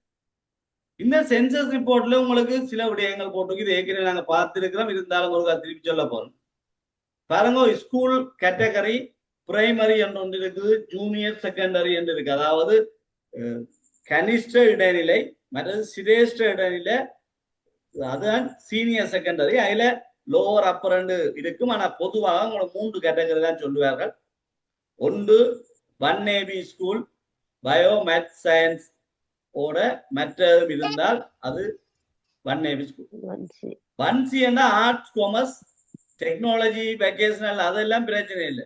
ஆர்ட்ஸ் காமர்ஸ் இருந்து மேத் சயின்ஸ் இல்லைன்னா அது 1C. டைப் 2ன்றது ஓ லெவல் மட்டும் இருக்கிற பாடசாலைகள், அது 1 to 11 இருக்கலாம், 6 to 11 இருக்கலாம், 1 to 9 இருக்கலாம், அது பிரச்சனை. மற்றது டைப் 3 ஸ்கூல் ஆக கீழே இருக்கும் பிரைமரி ஸ்கூல், அது உங்களுக்கு தெரியும். அப்ப அதே மாதிரி இங்க எல்லாம் தெளிவா போட்டுருக்காங்க. கவர்மெண்ட் ஸ்கூல் அட்மிஷன் சென்ட்ரல் கவர்மெண்ட்டுக்குள்ள இருந்தா நேஷனல் ஸ்கூல்னு சொல்லி அவர்களே வரையறை செய்திருக்கிறார்கள். அதை பற்றி எல்லாம் நீங்கள் அலட்டிக் கொள்ள தேவையில்லை. இப்ப இங்க பாருங்க, இதுல 2 விஷயம் இருக்குது. ஒன்று கவர்மெண்ட் ஸ்கூல், அதாவது இலங்கையில் உள்ள அரச பாடசாலைகளின் எண்ணிக்கை 10,047. இன்றைக்கு யாரோ சேவணி இருந்துச்சுன்னா பழசுண்ட 2021ஆம் ஆண்டான சேவணி இருக்கு. இப்ப நீங்க அந்த வார ஒரு விஷயத்த பார்க்கணும், எந்த வருஷத்தான போடுறாங்க. உங்களுக்கு எல்லாம் பௌத்தறிவு இருக்குதா, எல்லாம் படிச்சனீங்களா? அப்ப சில பேர் விஷயம் தெரியாமல் இப்ப அந்த கல்வித்துறை சார்ந்த முந்தி படிச்சால் தன்னிடைய இந்த நோட்ஸ் எடுத்து போடுவேன், ஆனா அவர் அப்டேட் பண்ணா போடுவேன். ஆனா நீங்க எக்ஸாம் எழுத போக அப்டேட்டோட போகணும், இல்லைன்னா நீங்க போய். ஆகவே இப்ப 10,047 பாடசாலைகள் தான் இருக்கிறது. National school 396, provincial school 9,651. அது ரெண்டையும் கூட்டினா வரும். அப்ப ஒன்று தெரிஞ்சால் அதை கழிச்சு போட்டு போடுறது. மற்ற இந்த 1AB ஸ்கூல் எத்தனை இதெல்லாம் கேட்க மாட்டாங்க. அப்படின்னா அன்னளவாக கேட்பார். இப்போ 1AB அன்னளவா 1000 இருக்கு, 1009. நீங்க முழுமையாக பாடமாக தேவையில்லை. பாய்ஸ் ஸ்கூல் எத்தனை, கேர்ள்ஸ் ஸ்கூல் எத்தனை, மிஸ் ஸ்கூல் எத்தனை எல்லாம் கேள்வி வராக்கான வாய்ப்புகள் குறைவு. நீங்கள் அதில் பற்றி அவ்வளவு ஆழமாக பார்க்க தேவையில்லை. ஆனா சில விஷயம் இருக்கு. ஆசிரியர்கள எண்ணிக்கை என்று கேட்கலாம். அன்னளவாக 2,50,000 சொல்லுவோம். உண்மையா ஆசிரியர்கள் எண்ணிக்கை 2,42,309. அப்ப அவ்வளத்தையும் நீங்கள் பாடமாக்கி வச்சிருக்கீங்களா தானே, 309. அப்ப அன்னளவாக சொல்லுவோம் 2,40,000 இல்ல 2,50,000 சொல்லுவோம். அதே மாதிரி டீச்சர் ரேஷியோ, பெண் டீச்சர் 77%, ஆண்கள் 23%. அதாவது 3 லேடி டீச்சருக்கு ஒரு ஆண் என்ற விகிதத்துலதான் ஆசிரியர்கள் இருக்கிறார். 3 லேடிக்கு ஒரு போய் டீச்சர்ஸ் விகிதம். அப்ப 55,000 ஆண்கள் இருக்கிற பொழுது 186,892 பெண் ஆசிரியர்கள் இருக்கிறார்கள். அதாவது 77% பெண் ஆசிரியர்களும் 23% ஆண் ஆசிரியர்களும் இருக்கிறார்கள். அது வேற அந்த ஆண் பெண் விகிதம் அல்லது இலங்கை ஆசிரியர் கல்வித்துறையில பொதுவான போக்கு என்று அப்படி கேட்பேன். ஆசிரியர் பெண் ஆசிரியர் எண்ணிக்கை அதிகமா இருக்குதல் அப்படி என்று ஏதாவது ஒரு வினா அதுக்குள்ள வரக்கூடும். அப்ப சில வினாக்களை நீங்கள் பார்த்து வச்சுக்கணும். அப்படி வந்திருக்கிறது பயிற்சி. இப்ப எல்லாத்தையும் நாங்க பாடமாக்கலாது, பாடமாக்குறது தேவையில்லை. அடிப்படையான விஷயம் மொத்தமா எத்தனை பாடசாலை, எத்தனை நேஷனல் ஸ்கூல், ஆசிரியர் மாணவர் விகிதம், ஆசிரியர் ஆண் ஆசிரியர் பெண் ஆசிரியர் விகிதம், அன்னளவா எவ்வளவு ஆசிரியர்கள் இருக்கிறார்கள் என்ற அடிப்படையில நீங்க கொஞ்சம் விடயங்களை பார்த்து வச்சா போதும். முழுவதையும் பாடமாக்குறது சாத்தியம் இல்லை. அதே மாதிரி இங்க நேஷனல் ஸ்கூல்ல எல்லாம் அந்த ஓல் டீச்சர் என்று சொல்லி 2 லட்சத்தி வருது இந்த டீச்சிங் ஸ்டாஃபுக்கு இல்ல. ஓ 2,29,860. ஓ அது என்ன சார்? ஒரு மொத்தமா இலக்கம் கூட இருக்க இருக்குது. டீச்சர்ஸ் எண்ணிக்கை பெண்ணாசிரியர்கள் டீச்சிங் ஸ்டாஃப் பிள்ளை டீச்சரையும் பிரின்சிபலையும் சேர்த்து இங்க மேல வடிவா போட்டுங்க teaching staff teachers and principal. அப்ப all டீச்சர்ஸ் இங்க கீழடக்கு 2,29,661 டீச்சர்ஸ் இருக்கிறோம். நீங்கள் இதை குழம்ப கூடாது. மேல தந்திருக்கிறது மொத்தமா டீச்சிங் ஸ்டாஃப், படிப்பிக்கிற ஆசிரியர், கல்விசார் பணிக்குழுவில் இருக்கிற, அதாவது பாடசாலை ஆசிரியர், அதிபர் எல்லாம் சேர்த்துதான் இதுக்கு வரும். டிப்யூட்டி பிரின்சிபல் எல்லாம் இதுக்குள்ள வரையும். ஃபீமேல் இதுக்கு வரையும். இங்க கீழே பாருங்க ஆசிரியர்கள் 55,000. all டீச்சர்ஸ் என்று சொல்றது 2,29,661. அதாவது மொத்தமா டீச்சர்ஸ் எண்ணிக்கை. அதுதான் நான் சொல்றேன். இந்த மொத்தமா இவங்க 48,000 கிட்டத்தட்ட 50,000. இது கிட்டத்தட்ட 180,000. அதை வச்சு கொண்டுதான் நீங்கள் பார்க்கணும், இந்த விடயங்களை பார்க்கணும். சும்மா எழுந்தமானமாக நாங்க இதுக்கு எழுதுகிறாரு. அப்ப எண்ணிக்கைய திட்டவட்டமா கேட்க மாட்டார். அவன் எப்படி கேட்பான் என்றால், ஆண் ஆசிரியர்களும் பெண் ஆசிரியர் விகிதம், அல்லது எத்தனை சதவீதமான பெண் ஆசிரியர் இருக்கிறார்கள், அல்லது இலங்கையின் கல்விப்புலத்தின் போக்கில அவதானிக்கக்கூடிய மாற்றங்கள் உண்டு என்று கூட. ஆண் ஆசிரியர்கள் அதிகமா இருக்கிறார்கள், பெண் ஆசிரியர் அதிகமா இருக்கிறார்கள், ஆண்களை விட பெண்கள் அதிகமா இருக்கிறார்கள், அல்ல ஒரு ஆணுக்கு 3 பெண் என்ற அடிப்படையில் இருக்கிறார்கள் என்றவாறு போடுவார். அதை பார்த்தா சரி. இங்க பாருங்க, இதுல including SLES and SLPS principal only, principal சர்வீஸ்ல இருக்கிறாங்கள மட்டும்தான் இதுக்கு உள்வாங்கி இருக்குன்னு சொல்லியிருக்கேன். சரி, இப்ப அந்த எந்தெந்த கேட்டகரி என்றெல்லாம் போட்டிருக்கோம், அது அவ்வளவு தேவையில்லை. உங்களுக்கு இந்த டீச்சர்ஸ் எண்ணிக்கை சம்பந்தமாக இங்க பாருங்க. டீச்சிங்ஸ், அதாவது கற்பித்தல் பணியில் ஈடுபடுவோர் என்று கேட்டால் டீச்சரும் பிரின்சிபலும் பெறும். தனிய டீச்சர்ஸ் என்று கேட்டால் ஆசிரியர்கள் எண்ணிக்கை 2,29,000, அன்னளவா 2,30,000 வரும்.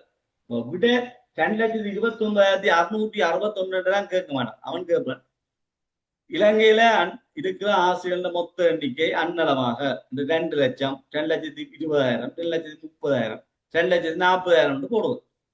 இலங்கையில் உள்ள ஆசிரியர்களின் எண்ணிக்கை என்று கேட்டபடியால் 2,30,000 என்றபடிதான் தெரியாது. இலங்கை பாடசாலையில கற்பித்தல் பணியில் ஈடுபட்டுள்ள ஆளணியினற்ற எண்ணிக்கை என்று கேட்டால் மட்டும்தான் 2,42,000 போகும். ஓகே, சரி. அடுத்தது எங்க நெசவு குறைவென்ற பார்க்கணும் என்றால் இங்க வரணும். பாருங்க, வெஸ்டர்ன்ல தான் 79 நெசவ ஸ்கூல் இருக்கு. கூடுதலான நெசவ ஸ்கூல் உள்ளது வெஸ்டர்ன் மேல் மாகாணத்தில். அதே மாதிரி கூடுதலான வலயங்கள் உள்ளது கிழக்கு மாகாணம், 17 என்று கிழக்கு மாகாணம். அடுத்தது மத்திய மாகாணம், அடுத்தது நொதர்ன் 13, பிறகுதான் 11 அப்படி அது. ஆக குறைஞ்சது நோர்த் சென்ட்ரல், சாரி சப்ரகம் எல்லாம் 7 குறைந்த வலயங்களை கொண்ட.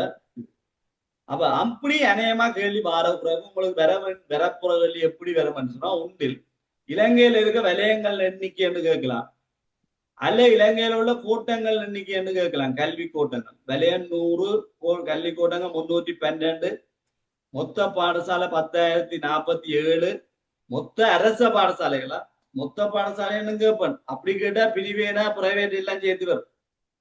National school 396, provincial school 9,651.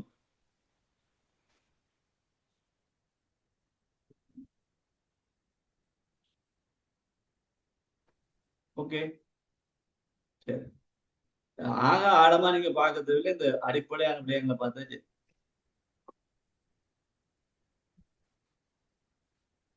அதே மாதிரி எல்லாம் இலங்கையில கூடுதலான பாடசாலைகள் எந்த வகை பாடசாலை, இலங்கையில கூடுதலா எந்த வகை பாடசாலை என்றால் டைப் 3 ஸ்கூல்லாம் கூடுதலா இருக்கு. 1AB ஸ்கூல்லாம் குறைவாக இருக்குது. கிரேட் 1 to 5 தான் கூட பிள்ளைகள் இருக்கிறது, கூட பாடசாலைகள் இருக்கு.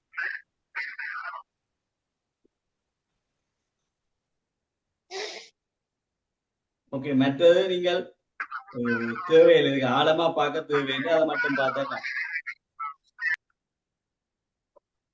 சரி, நாங்க போவோம் விஷயம். சார் அந்த 95+5 ஏதோ சொன்னீங்க சார், அது என்னது? பிரைமரி அது அட்மிஷன் தரம் 1 அனுமதி. அப்படின்னா என்ன சார்? பிரைமரிக்கு வர பிள்ளைகள் பிரைமரிக்கு உரிய பிள்ளைகள் 95% பிள்ளைகள் பாடசாலைக்கு வருது, உள்ளிருக்கப்படுகிறது. அது மொத்தமா இருக்கிற பிள்ளைகள்ல 100% பிள்ளையும் பாடசாலைக்கு வருது இல்லை. 95% பிள்ளை தான் பள்ளிக்கூடத்துக்கு வருது. மிச்சம் 4%ல கொஞ்சம் குரூப் இந்த இன்டர்நேஷனல் ஸ்கூலை நோக்கி போகும். கொஞ்சம் பாடசாலைக்கு வரேன்னா அரச பாடசாலைக்கு வரதான் கணிப்புல சொல்லி அவன் மிச்சம் சொல்லப்படுது. அப்ப ஒன்று மீறி எங்க போகுதுன்னு சொன்னால் ஒன்று இதுக்குள்ள போகும் இன்டர்நேஷனல் ஸ்கூல். சிலது கல்வியில இணையாமல் இருப்பார்கள். கிராம பகுதிகளில் சில பாடசாலை இணையாமல் இருப்பார். சமய உள்ள மதரசா விளங்கல. மதரசா பாடசாலைகளும் போறாங்க தானே. ஓ, அது அரச பாடசாலை போயிடும். அதான் அரச பாடசாலை கட்டக்கரைக்கு வந்துதான் 95% வேற அங்கால இருக்கு. சில பேர் 7 மண்டா நீங்க என்ன திருத்தி பாருங்க, நாய்பால நிமித்திலான மாதிரி அன்மியூட் பண்ணி போட்டு சத்தம் போடுவீங்க. இறுதியாக வந்த மத்திய வங்கி 2025 ஆண்டு அறிக்கைப்படி ஒரு பாடசாலை எத்தனை சதுர கிலோமீட்டர் பரப்பளவை ஊட்ட பிரதேசமாக கொண்டிருக்கு. உங்களுக்கு தெரியும், இப்ப நான் சொன்னேன் ஒரு பாடசாலை எவ்வளவு பிரதேச 6.7 சதுர கிலோமீட்டர். ஆனால் 6.7 விட இல்லாட்டால் 6.5 தான் போகணும். அதான் ஏற்கனவே தரப்பட்டிருக்கிற விட. முந்தி 6.5 இருந்தது, இப்பதான் 6.7 அதிகரிச்சு. சரி, இலங்கை மத்திய வங்கி 2005 ஆண்டிருக்கப்படி அரச பாடசாலைகளில் ஒரு ஆசிரியருக்கு எத்தனை மாணவர்கள் என்ற விகிதத்தில் காணப்படுகிறது. இங்க தெளிவா 15% தந்திருக்கிறபடியா அதைத்தான் போடும்.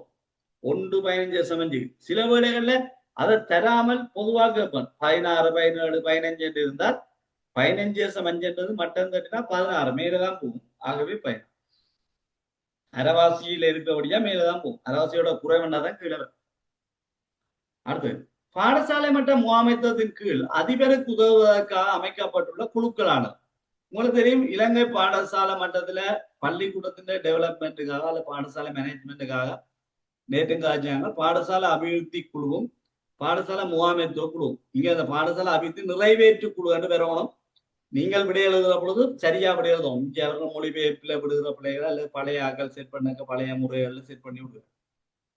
அபிவிருத்தி சங்க உபகுழுக்கள் எல்லாம் அந்த உங்களுடைய நிர்வாகத்துக்கு உதவுறதுக்காக இல்லை, அது அந்தந்த தேவைக்காக அமைக்கப்படுறது.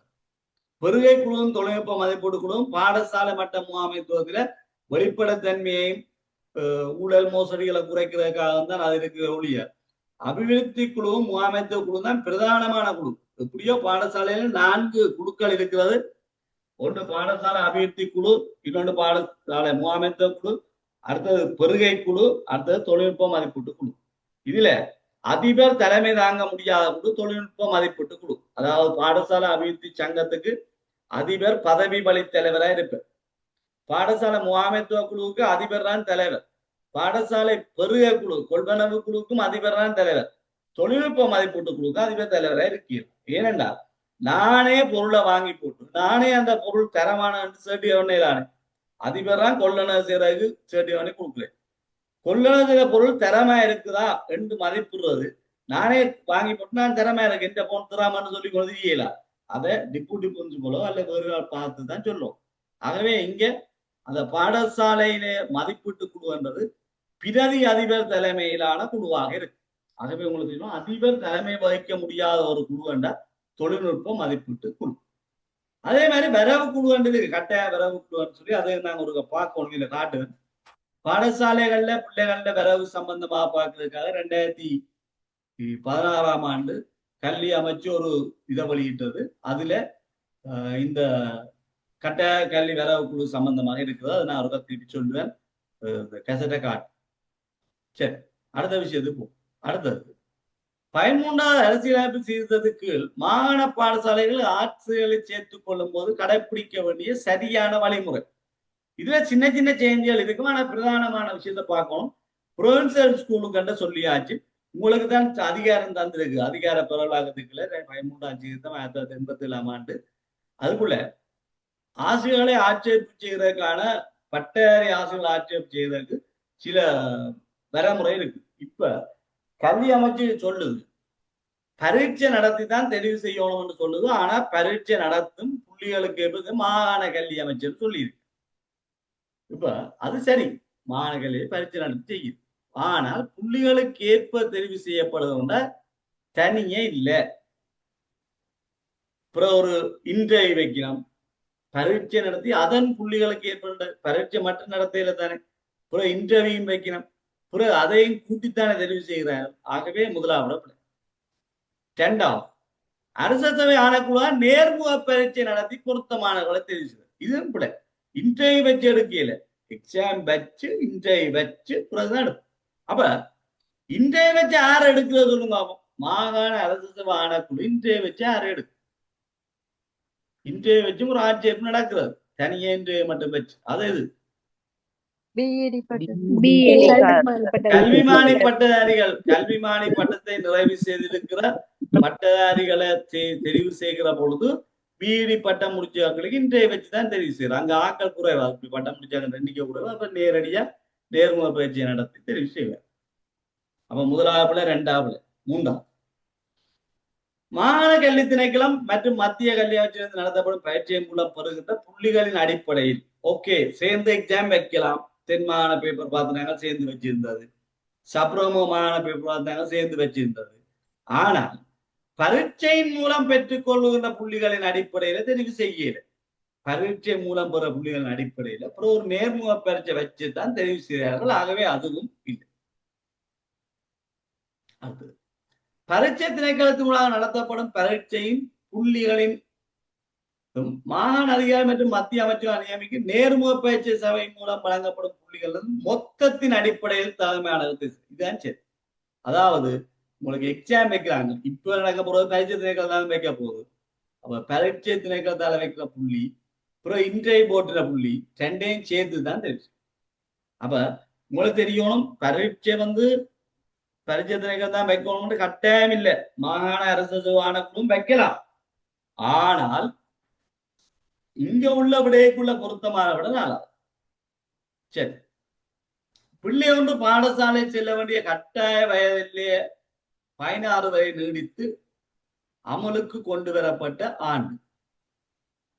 கட்டாய கல்வி வயதில் 5ல இருந்து 16ஆக அதிகரிக்கப்படும். முதல் 5 தொடக்கம் 14 இருந்தது, இப்ப 5 தொடக்கம் 16 2016ஆம் ஆண்டு அந்த சேர்க்கில் வந்தது. 2016. விசேட கல்வி தேவைகள் தொடர்பான உள்ளடக்க கல்வி செயல்முறை ஏற்றுக்கொண்ட சர்வதேச பிரகடனம் ஏற்கனவே செய்திருக்கலாம். இருந்தாலும் பார்த்தீங்கன்னா அதுல 1954 அடிபட்டு முந்தைய திருத்தி போட்டிருக்கேன். 1994ஆம் ஆண்டு சலமந்தா பிரகடனம் தான் இந்த ஸ்பெஷல் எஜுகேஷன் பிள்ளைகளையும் உள்ளடக்க கல்வி செயல்முறை, அதாவது எல்லா பிள்ளைகளையும் ஒன்றா வச்சு படிப்பிக்கணும் என்று சொல்ற அந்த பிளான் வந்தது இந்த சலமந்தா பிரகடனம் தான். அடுத்தது, ஆசிய கல்வி தொடர்பாக நிறுவப்பட்டு எனினும் தற்போது இயங்காதுள்ள நிறுவனம். இதுலயே மண்டைக்கு ஒரு சிக்கல் வந்துட்டு, இந்த ஆசிய கல்லூரி நிர்வாக சபை ஒன்று இருக்குது, அது கல்வி அமைச்சில இருக்குது. கல்வி அமைச்சின் செயலாளர் தான் அந்த தலைவர். ஆனால் அது பெரிய ரன்னிங் கண்டிஷன்ல இல்லை. அதால நான் அதை சொன்னேன். ஆனால் இந்த தேசிய ஆசிரியர் கல்வி அதிகார சபையை இயங்க வேண்டாம் என்று சொல்லி ரத்து செய்து ஒரு சர்க்குலர் வந்திருக்கு. அந்த சர்க்குலர் நான் பார்க்கிறேன், அதால நான் சொல்லேன். ஆனா பிறகு நான் அந்த சர்க்குலரை அவதானிச்சால திருத்தி சொல்றேன். முந்தி தவறுதலாக 4 என்று சொல்லி போட்டேன். Very sorry. இதை பாங்க, ஆசிரியர் கல்வி தொடர்பாக நிறுவப்பட்டு ஆனா தற்போது இயங்காவுள்ள நிறுவனம் தேசிய ஆசிரியர் கல்வி அதிகார சபை. இதோடு இடையில ஒரு சட்டம் வந்து ஒரு வர்த்தமானி அறிவித்தல் வந்து பிறகு அதை கேன்சல் பண்ணி. அப்ப இதை ஒரு 13ஆம் சீர்திருத்தத்துக்கு ஏற்ப முன்பள்ளிகளின் மேற்பார்வை கண்காணிப்பு தொடர்பான பொறுப்பு ஒப்படைக்கப்பட்டிருக்கின்ற அது மாகாண சபை. ஆனால் மத்திய கல்வி அமைச்சில சிறுவர் மகளிர் மற்றும் சிறுவர் பொறுப்பான அமைச்சு தான் இந்த சிறுவர்களின் உரிமைகள் முன்பள்ளிகள் சம்பந்தமான ஒரு சிறுவர் உரிமை சம்பந்தமாக நீங்கள் முறையிட வேண்டிய அல்ல தொடர்பு கொள்ள வேண்டிய இடம் மகளிர் சிறுவர் விவகாரத்துக்கு பொறுப்பான அமைச்சாங்க. கல்வி அமைச்சு வராது. ஆனால் முன்பள்ளியை இங்க விட்டுருக்கோம். இப்ப கல்வி அமைச்சு இந்த ஒரு பொதுவான கலை திட்டத்துக்கு கீழே முன்பள்ளிகளை கொண்டு வருகிற ஏற்பாடு 2027 இருந்து செய்கிறார்கள். அங்க கல்வி அமைச்சு தான் அதை நேரடியாக மேற்பார்வை செய்ய போகும்.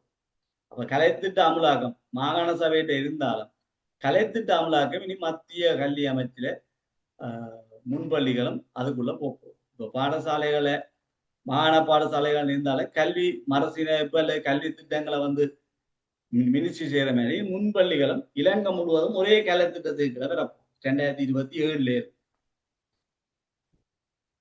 பாடசாலை மாணவர்களுக்கு 13 வருட கால உறுதிப்படுத்தப்பட்ட கல்வியை வழங்குவதற்கு குறித்த வேலை திட்டத்தின் கீழ் மாணவர்கள் பயிலக்கூடிய தொழில்நுட்ப பாடங்கள் எண்ணிக்கை முந்தி 26 இருந்தது, இப்ப 28. ஆகவே நீங்க ஒருக்கா பார்க்கணும், விடையில 28 இல்லாட்டா 26 தான் கொடுக்கும், பழைய இதை கொடுக்கும். அப்ப தொழில் 13 வருஷம் உத்தரவாத கல்விக்குள்ள உங்களுக்கு தெரியும், ஒரு விடயம் பொதுத்துறை, அடுத்தது பிரயோகத்துறை, அடுத்தது செய்முறை பயிற்சி, அது 3 துறை இருக்கிறது. அதுல 26 பாடவழிகள் 26 பாடப்பிரிவுகளை கற்கக்கூடிய மாதிரி இருந்தது. இப்ப 28 அதிகரிக்கப்பட்டது. 2015 வருடம் தென்கொரிய இன்சியோன் மாநாட்டில உலக கல்வியின் நோக்கங்கள் தீர்மானிக்கப்பட்டிருப்பது எக்கால இடைவெளிக்காக ஆகும்.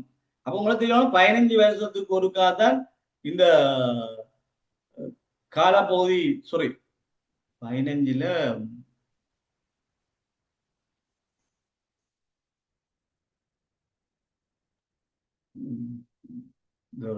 வந்துட்டு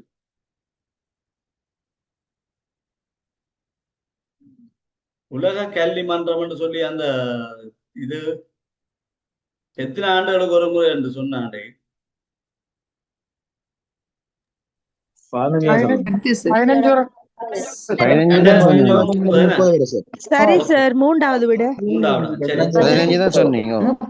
15 நான் தான் பார்க்க கவனிக்க விட்டுருங்க.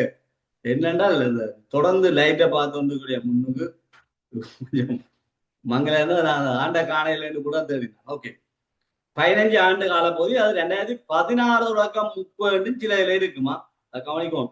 15 காணையில கூட புலம்புறையில 16 தொடக்கம் 30 சில இதுல போடுறாங்க. 15ஆம் ஆண்டு தீர்மானம் வெற்றி அடுத்த காலப்பகுதி. மிலேனியம் அபிவிருத்தி வேலை திட்டத்தில் கல்வித்துறையோடு நேரடியாக தொடர்பட்ட நோக்கமாகும். இந்த கேள்வி அந்த காலப்பகுதியில வந்ததால அனைவருக்கும் ஆரம்ப கல்வியை பெற்றுக் கொடுத்தலன்றப்பட்டதான் பெறணும். நான் அந்த மேலே சொன்ன வச்சுக்கொண்டு அன்றைக்கு பேர்ந்தகு அபிவிருத்தியோட தொடர்பட்ட என்ற அடிப்படையில கல்வியின் பண்பு தரத்தை அபிவிருத்தி செய்தல் என்று முதலாவதுடைய சொல்லிவிட்டேன். அப்ப அநேக மாணாக்கள் அதை சுட்டி காட்டியிருந்தீங்க, நன்றி. அங்க அனைவருக்கும் ஆரம்ப கல்வியை பெற்றுக் கொடுத்தலாம் முதல் வந்தது, அதாவது 2015 அதான் மில்லேனியம் அபிவிருத்தி வேலை திட்டம். அப்ப அந்த நேரம் அனைவருக்கும் ஆரம்ப கல்வி தான் அந்த நேரம் வந்த முன்மொழிவு. பிறகு 2015 30 வரையான கால போய்தான் கல்வியின் பண்பு தரம் அல்லது தரமான கல்வி என்ற குறிக்கோள் வந்தது. ஆகவே அதுல குழம்ப தேவையில்லை, நான் தான் அன்றைக்கு உங்களுக்கு தவறுதலாக மாறி சொல்லி போட்டேன். மேலே உள்ள விடைய வாய்ச்சி போட்டு அதை அப்படியே சொல்லுகிற போது இப்படி நடக்கும். அப்ப நீங்களும் பரீட்சையில தவறுற இடங்களாக இப்படியான கேர்லெஸ் மிஸ்டேக்குகள், சின்ன சின்ன சிலிப்பு எல்லாம் உங்களை தவிர. அப்ப வினாவை வாசிக்கிற போது கொஞ்சம் கருத்தூண்டி வாசிக்கப்படும். 5 தரங்களை கொண்டிருந்த இலங்கை கல்வி சேவை ஏனைய சமாந்தர சேவைகளை போன்று 3 தரங்களுக்கு மறுசீரமைப்பு செய்யப்பட்டு இலங்கை கல்வி நிர்வாக சேவை என ஆரம்பிக்கப்பட்டது. எத்தனையாம் ஆண்டு?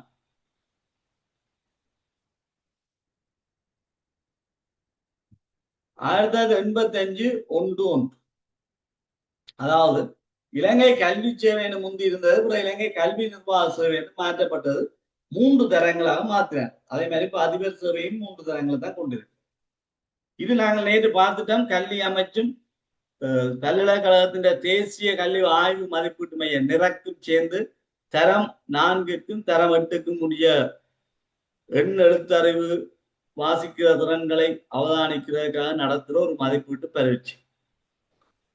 இலங்கையில் உள்ள ஆசிய கல்வி முறைமையின் கீழ் ஆசிரியர்களுக்கான சேவை முன்பயிற்சியை வழங்கும் நிறுவனம் ஆகும். இங்க பார்க்கணும், சேவை முன்பயிற்சி, ஆசிரியர்களுக்கான சேவை முன்பயிற்சி. இப்ப இது ஒரு சிக்கல் இருக்கு. சேவை முன்பயிற்சி என்றது சேவைக்கு முதல் வழங்கப்படுறது. ஆனால் இங்க பாருங்க, தேசிய கல்வி நிறுவனம், ஆசிய பயிற்சி கலாசாலை, ஆசிய பயிற்சி கல்லூரிகள் சேவை முன்பயிற்சியில அப்பாயின்மெண்ட் கொடுத்துட்டு தான் ட்ரெயின் பண்ணும். அதை முதலாவது ஆகும். ரெண்டாவது கல்விய கல்லூரிகளும் பல்கலைக்கழக கல்வி பீடங்களும் பார்ப்போம். தேசிய கல்வி நிறுவனம் ஆசிய மத்திய நிலையம். ஆசிய மத்திய நிலையம் டீச்சருக்கு தான் கொடுக்கும். அப்ப அதுவும் ஆகும். தேசிய கல்வி நிறுவனம் சேவை முன்பயிற்சியை வழங்குகிறது. அடுத்தது பல்கலைக்கழகங்களும் ஆசிய மத்திய நிலையம், அதுவும் பெறாம். கல்விய கல்லூரிகளும் பல்கலைக்கழக கல்வி பீடங்களும், அதாவது உங்களுக்கு தெரியும் ட்ரெயின் பண்ணி போட்டு உங்களை விடுவினம். அப்ப அவைக்கு சேவைக்கு முன் பயிற்சி வழங்கப்படுகிறது பொழிச்ச படிக்கிறது. அதே மாதிரி பிஇடி பட்டம் பெறுகிறார்கள் சேவைக்கு முதலே அந்த பயிற்சியை பெற்றுதான் பெறும். ஆகவே கல்விய கல்லூரிகளும் பல்கலைக்கழக கல்விக்கூடங்களும் தான் பெறும். ஆனா இதுல ஒரு சிக்கல் இருக்கு. ஆசிரியர்களுக்கான சேவை முன்பயிற்சி என்று சொல்றதால சில இடங்கள்ல சில பேர் அதுல குழம்பிக் கொள்ளணும் வேண்டாம். ஆசிரியர்களுக்கு என்று சொன்னால் டீச்சருக்கு தானே கதைக்கிறோம். ஆகவே அது வேற இது வருமோ என்ற ஒரு பிரச்சனை போகும். அப்ப இந்த கேள்வி ஒரு மயக்கமான கேள்விதான். இப்ப நான் சேவை முன்பயிற்சி என்ற அடிப்படையில் நான் கொளிச்சேன் பல்கலைக்கழக கல்விக்கூடத்தையும் தான் நான் சிவா செய்யறேன். ஆனா இதுல ஒரு முரண்பாடு ஒன்று இருக்கிறது. வேற எங்கேயாவது வேற வளவாளைகள் ஏதாவது சரியான விட சொல்லியிருந்தா, பொருத்தமான விட சொல்லியிருந்தா அதை நீங்க கருத்துல கொள்ளுங்க. ஒன்று ரெண்டு விடயங்கள் பிழைக்கும். ஏனென்றால் நான் இந்த துறை சார்ந்த ஆள் இல்லை. எந்த துறை சார்ந்த, அதாவது இந்த துறை சார்ந்த விற்பனர் இல்லை. 100க்கு 100 எடுக்கல ஒரு காலம். ஆகவே நானும் ஒரு சராசரி மனிதன் உங்களை போல. ஆகவே நீங்கள் அதை பற்றி முழுமையாக நான் எல்லாத்தையும் தெரிஞ்சு வச்சிருக்கணும் என்று சொல்லி நீங்கள் எதுவும் ஆக்கக்கூடாது. என்றால் கற்றது கைமண் அளவு, கல்லாத உலகளவு சொல்லுவாங்க. நிறைய விடயங்கள் எனக்கு தெரியாது. உங்களுக்கு கற்பிக்கிறதான நாங்களும் கற்றுக்கொள்ளும். சரி, 93 சர்வதேச மாணவர் கணிப்பீட்டு வேலை திட்டம் ஆரம்பிக்கப்பட்டது. அது உங்களுக்கு தெரியும், பொருளாதார ஒத்துழைப்பு மற்றும் மேம்பாட்டுக்கான அமைப்பினாலதான் இந்த பீசா என்றது நடத்தப்படுறது. கணிப்பீட்டு வேலை திட்டம். அப்படி உங்களுக்கு பேர் இப்படி வந்தாலும் பிரேக்கெட்டுக்குள்ள போடுவாங்க இங்கிலீஷ் கீவேர்டு. அப்ப நீங்க பிடிச்சிடலாம். சர்வதேச மாணவர் கணிப்பீடு தொடர்பான வேலை திட்டம் பீசா. அது எப்படி கண்டுபிடிக்கிறேன்னா எங்களுக்கு தெரியாது. தமிழ் சொல்ல போட்டா பிடிக்கல. அப்ப பிரேக்கெட்டுக்கு எப்படி ஒரு ஷோர்ட் வேர்ட்டை போடுறோம், அதை வச்சு பிடிக்கிறோம். கல்வி திட்டமிடலுக்கான சர்வதேச நிறுவனம் அமைந்திருப்பது பாரிஸ் நகரத்திலாகும். பிரான்சின் பாரிஸ் நகரத்துல தான் சர்வதேச திட்டமிடலுக்கான கல்வி திட்டமிடலுக்கான சர்வதேச நிறுவனங்கள் இருக்கு.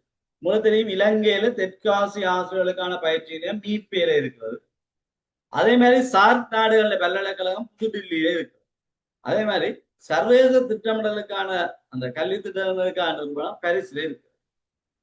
பாடசாலை திட்டம் ஒன்றை தயாரிக்கும் போது முதல்ல நாங்க ஒரு சிச்சுவேஷன் அனலைஸ் செய்யணும், சூழ்நிலை பகுப்பாய்வு செய்ய வேணும். அதற்கு பிறகுதான் நோக்கத்தை தீர்மானிப்போம்.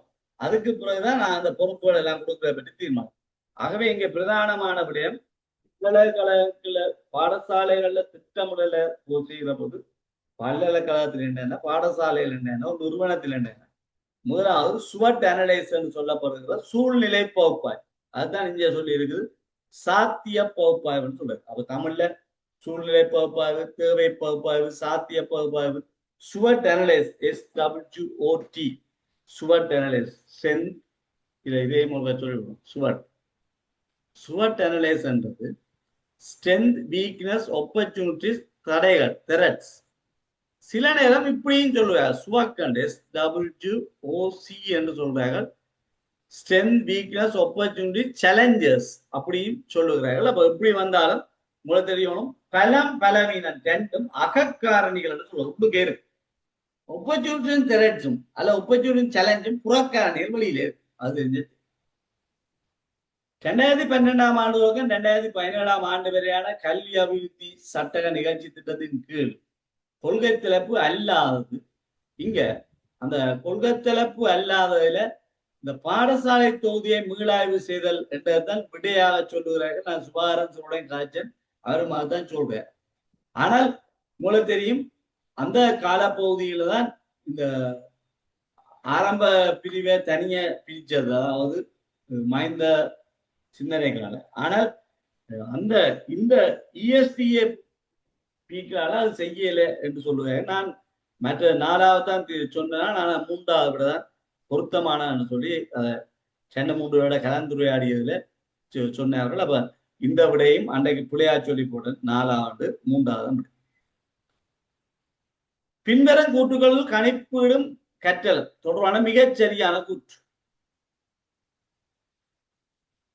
அப்ப இதுக்கு நாங்க சொன்னாங்க, நேற்று காய்ச்சினாங்க, கணிப்பீடு என்றது ஒரு பிள்ளைன்ற வலிவு நலிவுகளை இனங்கண்டு இயலுமை இயலளவுகளை இனங்கண்டு அவரை தேர்ச்சி அடைய பண்ணுவதற்கு தான் கணிப்பீடு அவர்கள்.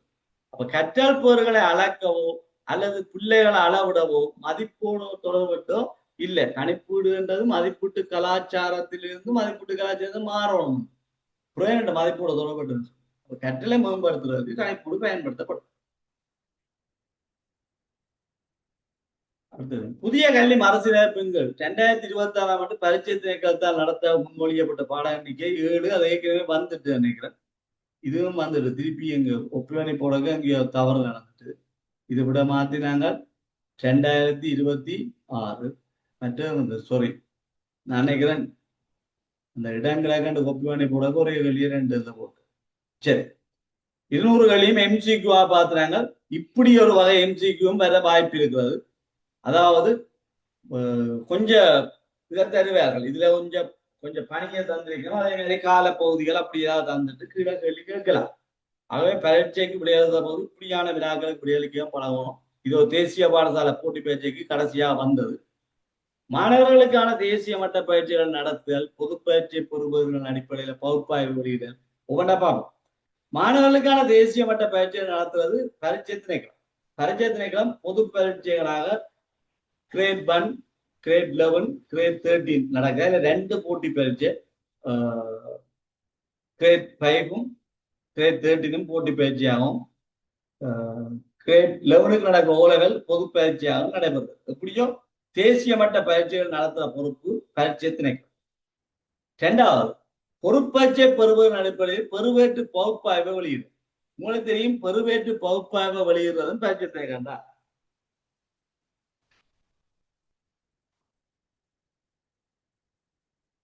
அப்ப பரீட்சை திணைக்களம் பிள்ளைகளோட ரிசல்ட் சம்பந்தம் வரோவேஷன்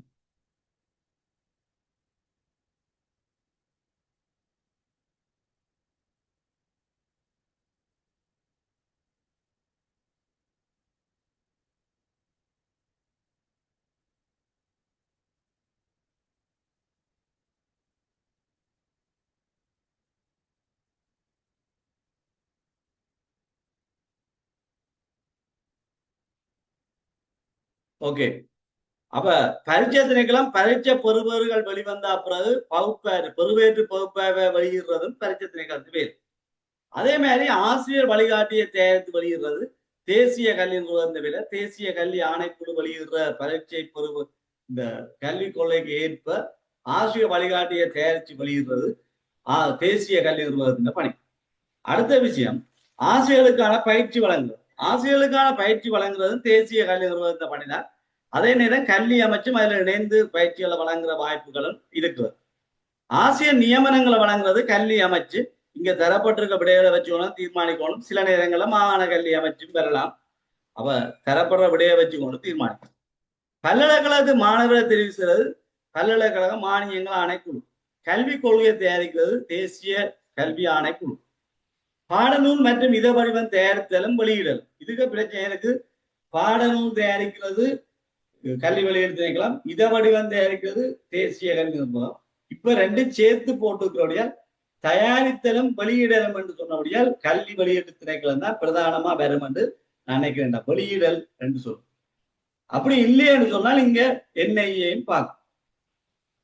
ஏன்னா இப்ப என்ஐஏ பறிச்சு திருப்பி கல்வி வெளியீட்டு கொடுக்கணும். முதல்ல என்ஐஏ தான் கொடுத்தது. இந்த ஆங்கில பாட புத்தக பிரச்சனை வந்த பிறகு வந்து ஆங்கில பாட புத்தகம் பிரச்சனை வந்ததுக்கு இந்த இப்படியும் ஒரு கேள்வி வரலாம். தேசிய அல்லது தேசிய அளவில கல்வி மறுசீரமைப்பு நிறுத்தப்பட்டதற்கான காரணம் என்று போட்டால் அது அந்த நிறுத்தப்பட்ட பொழுது வந்த கடிதத்தில சுற்றறிக்கை கடிதத்துல என்னென்னு போட்டுக்கிட்ட அமைச்சரவை தீர்மானம் ஒன்றினூடாக இந்த புதிய கல்வி மறுசீரமைப்பு அமலாக நிறுத்தப்படுகிறேன் வந்தது. அப்ப நீங்கள் ஆங்கில பாடத்துல பிரச்சனை அங்க பிரச்சனை எல்லாம் எழுதலாம். அப்ப நீங்கள் எழுதணும் அமைச்சரவை தீர்மானம் தான் சொல்லுவாங்க. இலவச பாடங்களை விநியோகித்தல், அது உங்களுக்கு தெரியும், கல்வி வெளியீட்டு திணைக்களம். நிறுவனம் சார் பரீட்சைகள் நடத்துறது பரீட்சை திணைக்களம். இந்த இலவச பாடநூல் விநியோகத்தை பார்க்கணும். 1000 பிள்ளைகளுக்கு மேலே இருந்தால் நிரல் கல்வி அமைச்சு கல்வி வெளியீட்டு திணைக்களம் நேரே அந்த பாடசாலைக்கு விநியோகிக்கும். 1000 பிள்ளைகளை விட குறைவா இருந்தால் கோட்டத்துக்கு வந்தால் புத்தகம் பாடசாலைகளுக்கு போகும். அது தெரிஞ்சு வச்சுக்கணும். இப்ப கல்வி வழி தேசிய கல்வி நிறுவனமும் கல்வி வெளியீட்டு திணைக்களமும் இணைந்து புதிய கல்வி சீர்திருத்தத்தை அமுல்படுத்துவதற்காக மேற்கொள்ளும் வேலை திட்டம். அப்ப இங்க பாருங்க, அந்த இணைந்து என்று சொன்ன உடனே உங்களுக்கு தெரியும் இத வடிவமும் பாடநூலும் என்று சொன்னா, ஆகவே இங்க எச் என்று விட வரணும். மூன்றாவது பரீட்சை திணைக்களத்தின் பணி அல்லாது, பரீட்சை திணைக்கள அந்த பணியை மேல பார்த்துருக்கோம். அப்ப பணி அல்லாத இங்க பார்க்கணும். பி என்ற என்ன, பொது பரீட்சை நடத்துறது, ஓகே, அது பணி. அது ஜே நிறுவனம் சார் பரீட்சை நடத்துறது, ஓகே. ஐ இலவச பாடநூல் விநியோகிக்கிறது, அது அவைய பொறுப்பு இல்லை. இ ஆசிய நியமனங்களை வழங்குது, அதுவும் பொறுப்பு இல்லை. ஆனால் உங்களுக்கு பரீட்சை வைக்கிறது அதை செய்கிறதுனால அந்த நியமனம் வைக்கிறது சம்பந்தமான ஏற்பாடுகளை அவரும் பங்களிக்கிறார்கள் என்று கருதினால் இந்த வினாவில ஐ தான் வரும். ஏனென்று சொன்னால் இலவச பாடநூல் விநியோகிக்கிறது பரீட்சை திணைக்களத்துக்கு சம்பந்தமே இல்லை. அப்ப 202வது ஐ. அடுத்தது தேசிய கல்வி ஆணைக்குழுவின் பணிகளில் ஒன்று. அப்ப இங்க தெரியுது தேசிய கல்வி ஆணைக்குழு கல்வி கொள்கையை தயாரித்தல் மேல கண்டுபிடிச்சிட்டா அப்ப அது ஜி தான். இப்படி கொஞ்சம் இதை போட்டு 10 கேள்வி வந்தது போன முறை நேஷனல் ஸ்கூல் எக்ஸாமுக்கு கடைசியா 10 கேள்வியும் இப்படிதான் வந்து. பல்கலைக்கழக மானியங்கள் ஆணைக்குழுவின் பணிகளில் ஒன்று. இங்க பாருங்க, பல்கலைக்கழக மானியங்கள் ஆணைக்குழுவின் பணி ஜி கல்வி கொள்கையை தயாரித்தலாம். அப்ப அது வராது. பல்கலைக்கழக மாணவர் தெரிவு செய்தல் சரி. பியும் டியும் வராது என்றால் பி வந்து எங்களுக்கு சொல்லப்பட்டிருக்கிறது பொது பரீட்சை பெறுவர் வெளியிடுறது, டி ஆசிரியர்களுக்கு பயிற்சி வழங்குறது. அப்ப மானியங்கள் ஆணைக்குழுக்கும் அதுக்கு சம்பந்தம் இல்லை, ஆகிறது வராது. கல்வி அமைச்சின் பணிகள் ஒன்று சிடிஇஎஃப். சி என்ன சொல்லுது, ஆசிரியர் விளையாட்டு வேலைக்க பிள்ளை. டி பயிற்சி வழங்குற பிள்ளை. இ நியமனம் வழங்குறது சரி. அப்ப ஆசிரியர்களுக்கு நியமனம் வழங்குறதுன்றதுதான் கல்வி அமைச்சின் பணி. சரி, இறுதியாக வந்த மத்திய வங்கி ஆண்டறிக்கைப்படி இலங்கையில் உள்ள அரசு பாடசாலை எண்ணிக்கை 10,047. அடுத்தது இலங்கையில் உள்ள கல்வி வலயங்கள் எண்ணிக்கை 100. இறுதியாக உருவாக்கப்பட்ட கல்வி வலயம் கிளிநொச்சி வடக்கு. உங்களுக்கு தெரியணும், நாங்களும் ஒரு வீட்டை இருக்கிறோம்.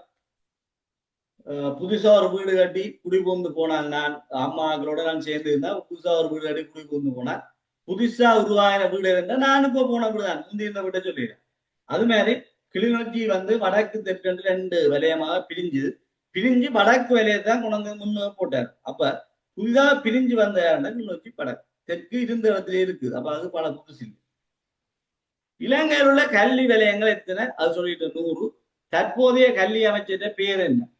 இலங்கையில் தற்போதைய கல்வி அமைச்சர பேர் என்ன? உங்களுக்கு கையில ஒரு பிரச்சனை இல்லை. முந்தித்தான் அந்த ஒவ்வொரு மாதத்துக்கும் கல்வி அமைச்சர் மாறிக்கொண்டிருந்தது. இப்ப நிரந்தரமாக தான் இருக்கு. ஹரிணி அமரசூரி. ஹரிணி அமரசூரிய பேரை வடிவா எழுதணும். நான் அந்த எம்சிக்கு வந்தா பிரச்சனை இல்லை, விட எழுத வேண்டி வந்தா செய்ய தெரியும். அதுக்காகத்தான் இந்த கூட வீட்டு ரெண்டபடியா நான் அந்த விட போடாமல் நேரடியா போட்டேன்.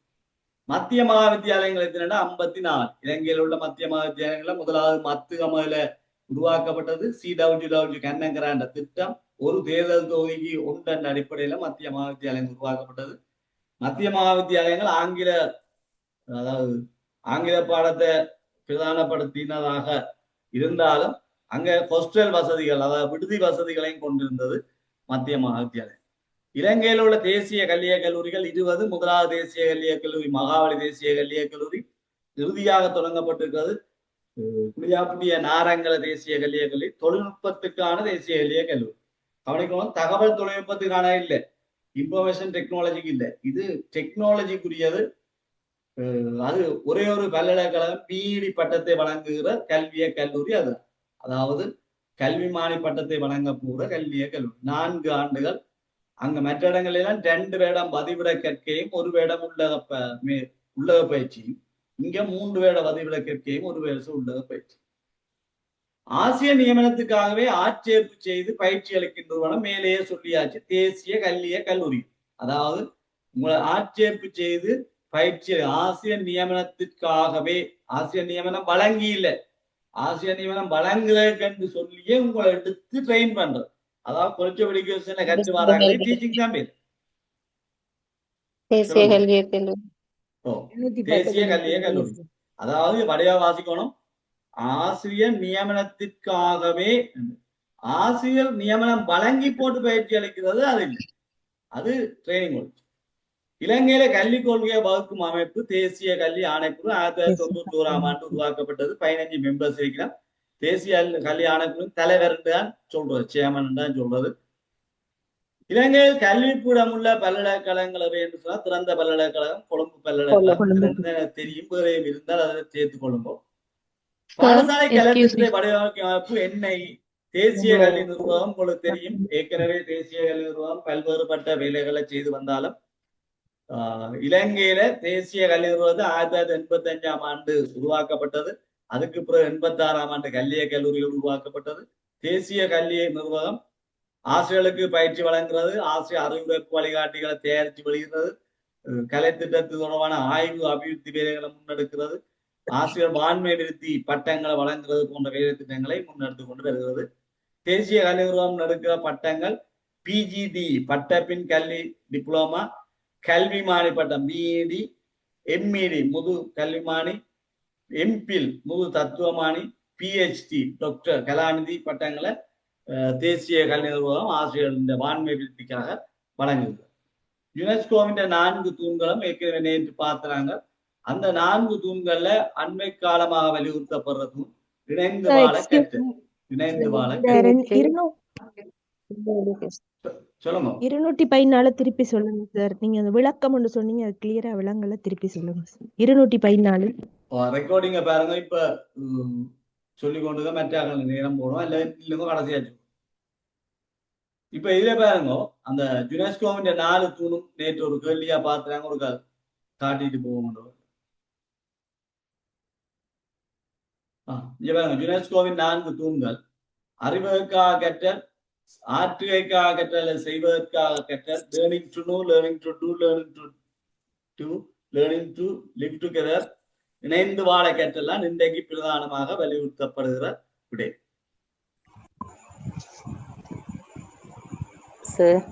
சொல்லுங்க. என்னண்டா சார், இந்த 173வது கொஸ்டின்ல கேள்வி என்னண்டா சார், 2026ஆம் ஆண்டு முழு கலை திட்டமும் இந்த சேஞ்ச் பண்ணினதானே சார், அது மாதிரி அதுக்கு முதல் எப்ப சேஞ்ச் பண்ணினதுதான் கேள்வி சார். அது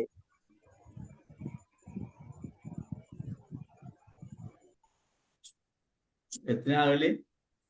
177 சார்.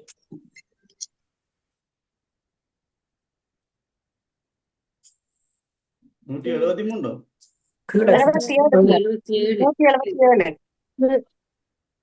1999 வரும் sir. 1999. Okay okay, thank you thank you. அது நான் அதுதான் கேள்வியா போட்டேன், அப்புறம் இதை செய்ய விட்டேன் காய்ச்சல். ஓகே, 199 அப்படித்தான் தெரியுது. அது இதே கேள்வி அங்கே இருந்து. ஓகே, 2026ஆம் ஆண்டு புதிய கல்வி மறுசீரமைப்பு கீழே முழுமையா கலைத்திட்டம் மாற்றப்பட்டது. அதுக்கு முதல் 1999 சந்திரிகா காலத்துல சொன்னது. நான் விட சரியா சொன்னேன், குறிக்கையா குறிச்சிட்டேன். 1999 சந்திரிகா 97ஆம் ஆண்டு முன்மொழிவுகளை செய்து 98ல பைலட் ப்ரோக்ராம் கம்பா மாவட்டத்துல செய்து சக்சஸ் ஆயினா பிறகு 99ஆம் ஆண்டு அமலுக்கு வந்தது, முழுமையா மாத்தினது. பிறகு 2007ல சின்ன சின்ன சேஞ்ச், 15ல சின்ன சின்ன சேஞ்ச், இப்ப 2026ல முழுமையாக மாற்றப்படுகிறது. ஓகே, 1999 தான் அதுக்கு விடையா சார். அதே போல 179வது 179 சரி இல்ல சார், எழுத்து பரீட்சைக்கு 70 இந்த ஆர்டர் மாதிரி இருக்குது. இல்ல அன்றைக்கு தான் பிள்ளையா போட்டேன், சரியா தான் போட்டுக்கணும், திருத்தி விடுங்க. சரியா இருக்கு சார். எழுத்து பரீட்சைக்கு 30, கணிப்பீட்டுக்கு தான் 70. எழுத்து பரீட்சைக்கு குறைச்சாச்சு. அன்றைக்கு நான் அந்த ஓடரை மாறி போட்டேன், அதான் அன்றைக்கு திருப்பி அந்த கேள்வியை போட்டு. அது சரி சார். ஓகே, அதே மாதிரி அந்த அதே கேள்வி திருப்பி வந்த கேள்வியிலேயும் அதே பிரச்சனை வந்தது. சரி,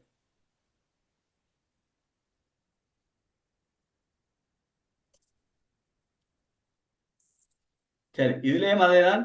1999. சரி, இது 50 45. சரி, ஓகே. அடுத்தது இதுக்குள்ள பாருங்க. அப்ப யுனெஸ்கோவின் 4 தூண்கள்: அறிவதற்காக கற்றல், ஆற்றுவதற்காக கற்றல், இணைந்து வாழ கற்றல், வாழ கற்றல்.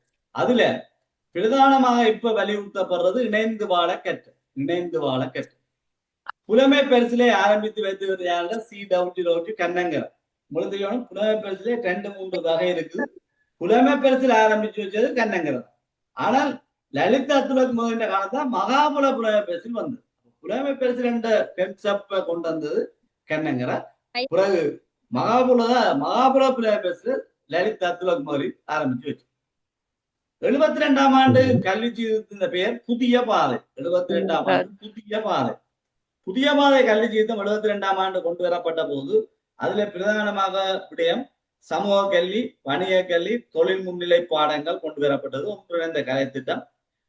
அந்தந்த பிரதேசங்கள்ல செய்கிற தொழில்களுக்கு ஏற்ற மாதிரி தொழில் முன்னிலை பாடங்களை படிக்கக்கூடிய நெகிழ்ச்சிகரமான கலை திட்டம் அதாக இருந்தது. தேசிய கல்வி குறிக்கோள்கள் இப்ப 8. தேசிய கல்வி குறிக்கோள்கள் இப்ப 8. புதிய கல்வி மறுசீரமைப்பு வராதபடியா நீங்க பழசையும் சொல்லணும். 8 வந்து கேட்டா புதிய கல்வி மறுசீரமைப்பு கேட்டாலும் அதை பார்ப்போம். இப்ப எங்களுக்கு கேட்போம் பழசு முந்தி 9 இருந்து 8 வந்து அந்த தேசிய கல்வி குறிக்கோள்கள பிரதானமாக வலியுறுத்தப்படுறபடியா தேசிய ஒருமைப்பாடு. பரிஸ் பாடசாலைகள் முதலில் போர்த்துகீயரால் ஆரம்பிக்கப்பட்டது. இங்கிலாந்திலும் தொடர்ந்து கொண்டு நடத்தினார்கள்.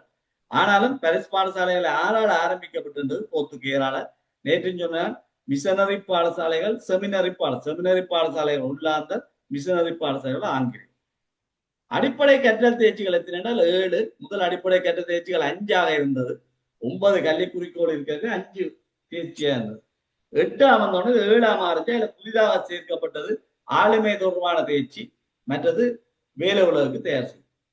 கெந்தச கிராமிய கல்வி திட்டத்தை இலங்கையில் அறிமுகப்படுத்தியவர் யார் என்றால் சி.டபிள்யூ. கண்ணங்கர்.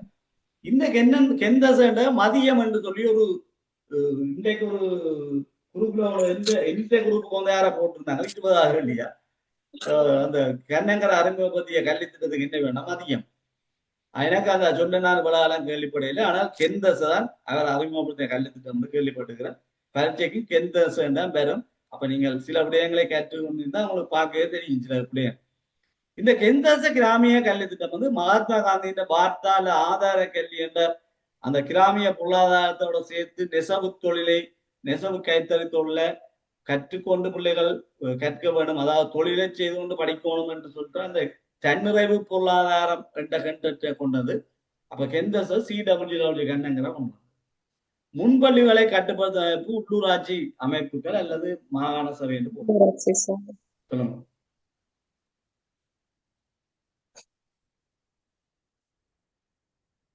சொல்லுங்க அவட சொல்ல இருக்கிறீங்க. ஓகே. அனுபவங்கள் உண்டாக உள்ளூராட்சி சபையா? சரியா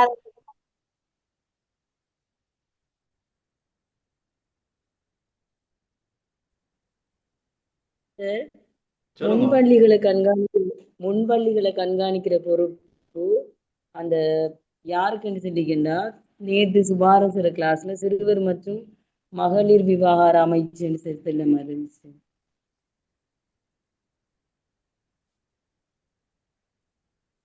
மாகாண சபைக்கு தான் இல்ல அப்படி சொல்லப்படல.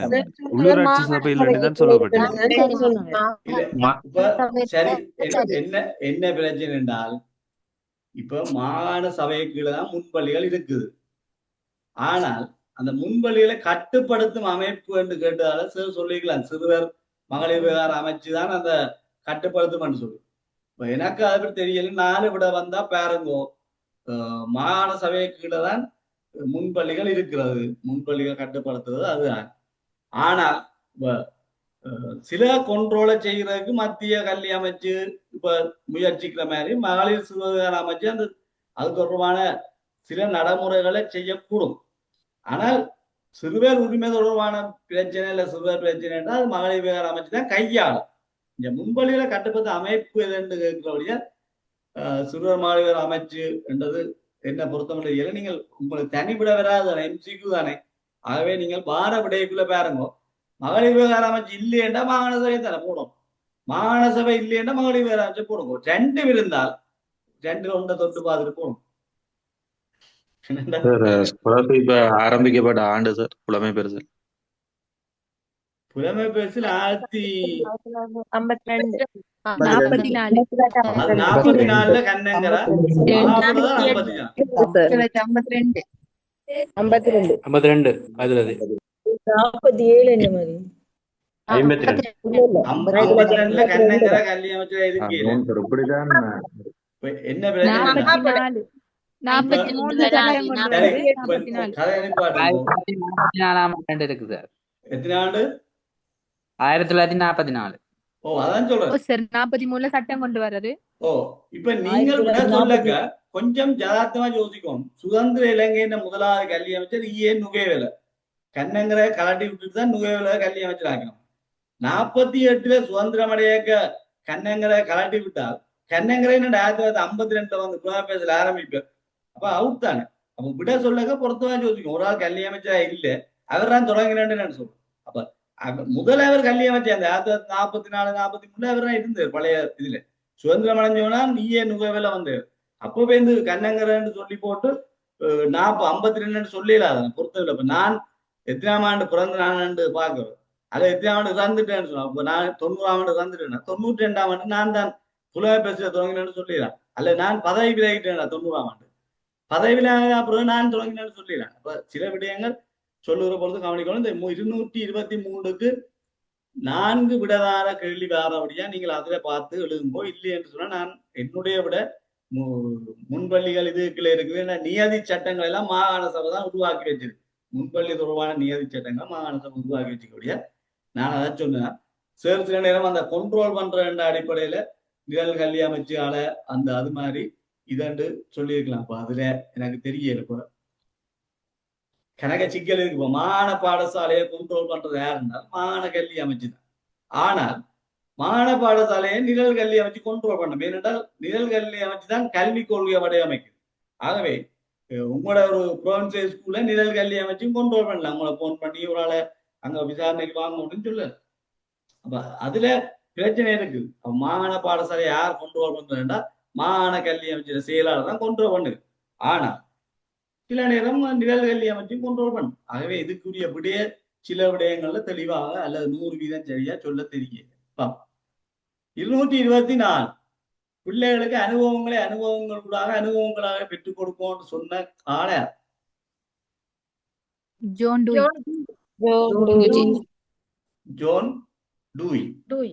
சரி, டூயி என்று சில நேரம் தரும். சில நேரம் ஜோன் டூயி என்று போடுவாங்க. அப்ப அதெல்லாம் பார்த்து போடும். எமிலி என்ற எழுதின எமிலி என்ற கதாபாத்திரத்துக்களால கல்வி தொடர்பான விழிப்புணர்வுகளை ஏற்படுத்தினது ரூசோ. சரி, அதே மாதிரி அந்த பிள்ளைகள் வந்து களிமண்ணா தான் இருக்கணும், அவைய நீங்கள் நல்ல பானைகளாக வினையணும் என்று சொன்ன ஆளர்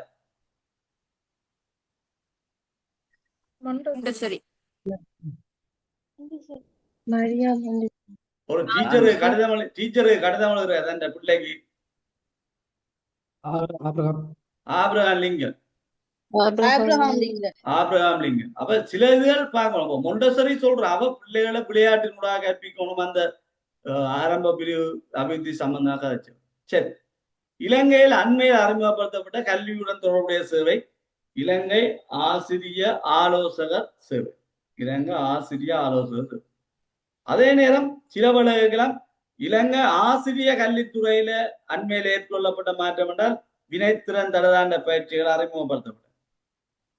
சில நேரங்களுக்கெல்லாம் இலங்கை ஆசிரிய கல்வி தொடர்பட்ட உருவாக்கப்பட்ட புதிய சேவை எதுண்டு இலங்கை ஆசிரிய சேவையோட தொடர்பட்டு புதிதாக உருவாக்கப்பட்டதுன்னா க்ளோஸ் சர்வீஸ் ஆசிரியர் சேவையோட.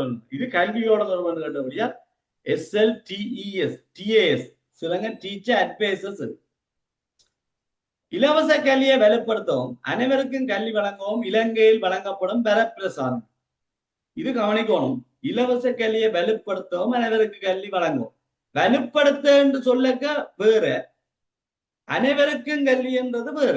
இப்ப இலவச கல்வியை வலுப்படுத்துறதுக்கு மது போசாக்கு உணவு வேலை திட்டம், பாதனை வழங்குறது, பெண் பிள்ளைகளுக்கு அடையாளம் வழங்குறது, அந்த நாப்கின் வழங்குறது, இதெல்லாம் வலுப்படுத்துறது தான் குழுவாடு. அனைவருக்கும் கல்வி என்று சுரக்ஷா, இலவச பாடநூல், இலவச கல்வி, அப்படி நீங்க சொல்லணும். இலவச சீருடை என்று சொல்லுவோம். அப்ப பொதுவாக கேட்டுக்கோடைய நீங்க கலந்து சொல்லுங்க. ஒரு பிள்ளை கேட்டு சார் எல்லாம் அரசாங்கம் உங்களை டெவலப் பண்ணது தானே கொடுக்குது, நீங்க என்ன சார் சுரக்ஷா மட்டும் சொன்னீங்க. அதுல நேற்று வந்த கேள்வி எப்படி என்று சொன்னார், அனைவருக்கும் கல்வி என்ற கன்செப்டை கொண்டு வலுப்படுத்துவதற்கு அரசாங்கம் மேற்கொண்ட வேலை திட்டம். அனைவருக்கும் கல்வி என்று அனைவருக்கும் கல்வி சம சந்தர்ப்பம் சொன்னோம். கல்வியில் சம வாய்ப்போ சம சந்தர்ப்பம் என்று சொன்னோம். அதுல எங்களுக்கு தெரியும் சுரக்ஷா என்றது ஒரு பள்ளிக்கூடத்துல படிக்கிற எல்லா பிள்ளைக்கும் எந்த வயது வித்தியாசமும் இல்லை. 5 இருந்து 21 வயது வரையிலான எல்லா பிள்ளைக்கும் அந்த சுரக்ஷா காப்புறுதி இருக்கு. ஆனா யாருக்கு மேலதிகமாக அந்த சுரக்ஷா காப்புறுதி வழங்கப்படுறதுல சில வரையறை வருதுன்னு சொன்னா, 2,40,000 மேல வருமானம் அல்லது அஸ்பெஸ்டமா இந்த 2 அனுகூலங்களையும் பெறுகிற குடும்பங்களை சேர்ந்தார்களுக்கு தான் இறப்புக்கான அந்த இது வழங்கப்படுது. நீங்கள் சில பேர் அதுல குழம்புறீங்க. சுரக்ஷா காப்புறுதி எல்லாரும் வழங்கினோம். பிள்ளை ஹாஸ்பிட்டல் இருந்தா எல்லாருக்கும் இருக்கு. ஆனால் ஒரு பிள்ளைங்க அம்மா அப்பா இருந்தால் அதுக்குரிய இறப்புக்குரிய கொடுப்பினவை பெறணும் என்றால் தான் இந்த 2,40,000 அல்லது அஸ்வஸ்கம பெற்றுக் கொள்ளுகிறார்களா என்று பார்க்கிறோம். ஆகவே நீங்கள் விடை எழுதுற பொழுது அதுகளை பார்த்தீங்கன்னா சரி, கேள்வியில நுணுக்கமா கேட்டிருக்கணும், அதை பார்த்தீங்கன்னா சரி. ஓகே. அப்ப வரப்பிரசாதங்கள் இலவச சீருடை, இலவச பாடநூல், இலவச மதிய உணவு, இலவச பாதணி, இலவச காப்புறுதி எல்லாத்தையும் சொல்லுவோம். என்ற 2ஐயும் கேட்டுக்கணும். தற்போது மாணவருக்கான சுரக்ஷா காப்புறுதி என் நிறுவனத்தினூடாக வழங்கப்படுகின்ற இலங்கை காப்புறுதி கூட்டுத்தாபனம் முதல்ல எதுக்குளால வந்தது? முதல் சுரக்ஷா அறிமுகமான நேரம் எதுக்குளால வந்தது? Insurance, Sri Lanka insurance. இடையில தான் அலையன்ஸ் இன்சூரன்ஸ் இடையில மாறி திருப்பி ஸ்ரீலங்கா இன்சூரன்ஸ். தொடக்க எது வந்தது? தொடங்க காப்புறுதி காப்புறுதி கூட்டுதான். சரி. அப்ப இலங்கை காப்புறுதி கூட்டுத்தாபனம் தான் இப்பவும் அந்த இதை வழங்கி கொண்டிருக்கிறது. ஆகவே அதை பார்க்கணும். அதே நேரம் சுரக்ஷா காப்புறுதி தினமும் காப்போம் நம் தேசத்தின் குழந்தைகளை என்ற கன்செப்டால வழங்கப்படுது. தரம் ஒன்றிலே இந்த வகுப்பில் அனுமதிக்கக்கூடிய உயர்ந்தபட்ச எண்ணிக்கை 40. ஒரு பாடசாலையில தரம் 1 அனுமதியில ஒரு வகுப்புல 40 பிள்ளைகள் அனுமதிக்கலாம். அதுல 35 பிள்ளைகள் நேர்முக பயிற்சி மூலம் 5 பிள்ளைகள் பாதுகாப்பு தரப்பினர் பிள்ளைகளாக இருக்கு. தற்போது அரச பாடசாலை ஆசிரியர் விகிதம் 1:16 என்று சில வேலை இருக்கும், சில இதுல 15.5 இருக்கும். இதையும் கவனிக்கணும். 4 விட வந்தால் இது மத்திய வங்கி இந்த ஆண்டறிக்கைப்படி 1:15.5. ஆனால் உங்களுக்கு 4 விட வரைக்கும் 1:16 வரும். அல்ல ஒரு ஆசிரியருக்கு எத்தனை மாணவர் என்று கேட்பார். புலமை பயிற்சி பயிற்சியை நடத்துவதன் நோக்கம் என்ன? புலமை பயிற்சி பயிற்சியை நடத்துவதன் நோக்கம் என்ன? சொல்லுங்க.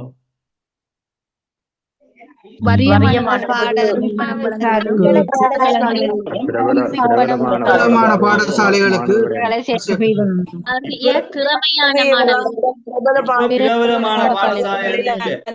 பிரபல பாடசாலைகள் இல்ல. இப்ப உதவி பணம் வழங்குவதற்கும் பாடசாலைகளை தேர்ந்தெடுப்பதற்குமான இருக்கு. பாடசாலைகளை தேர்ந்தெடுப்பதற்குமான பயிற்சி.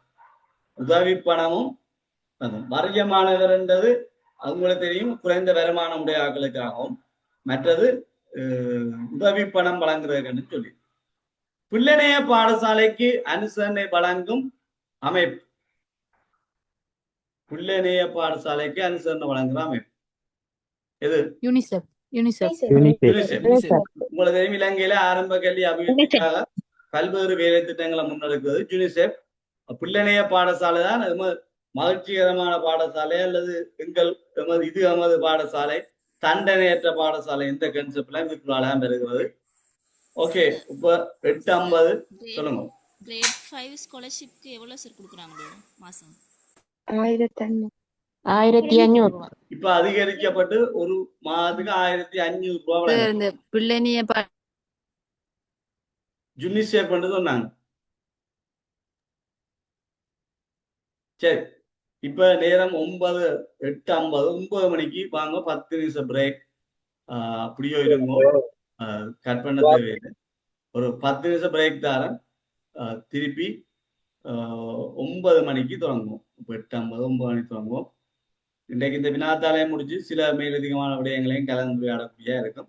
ஓகே, ஒரு சின்ன பிரேக்கோட மீண்டும் சந்திப்போம். இப்போ 9 மணிக்கு சாப்பிட்றாங்க, சாப்பிட்டு டீ குடிக்காக டீ குடிச்சு நித்திரதுக்காக மொத்த கழிவு வாங்க.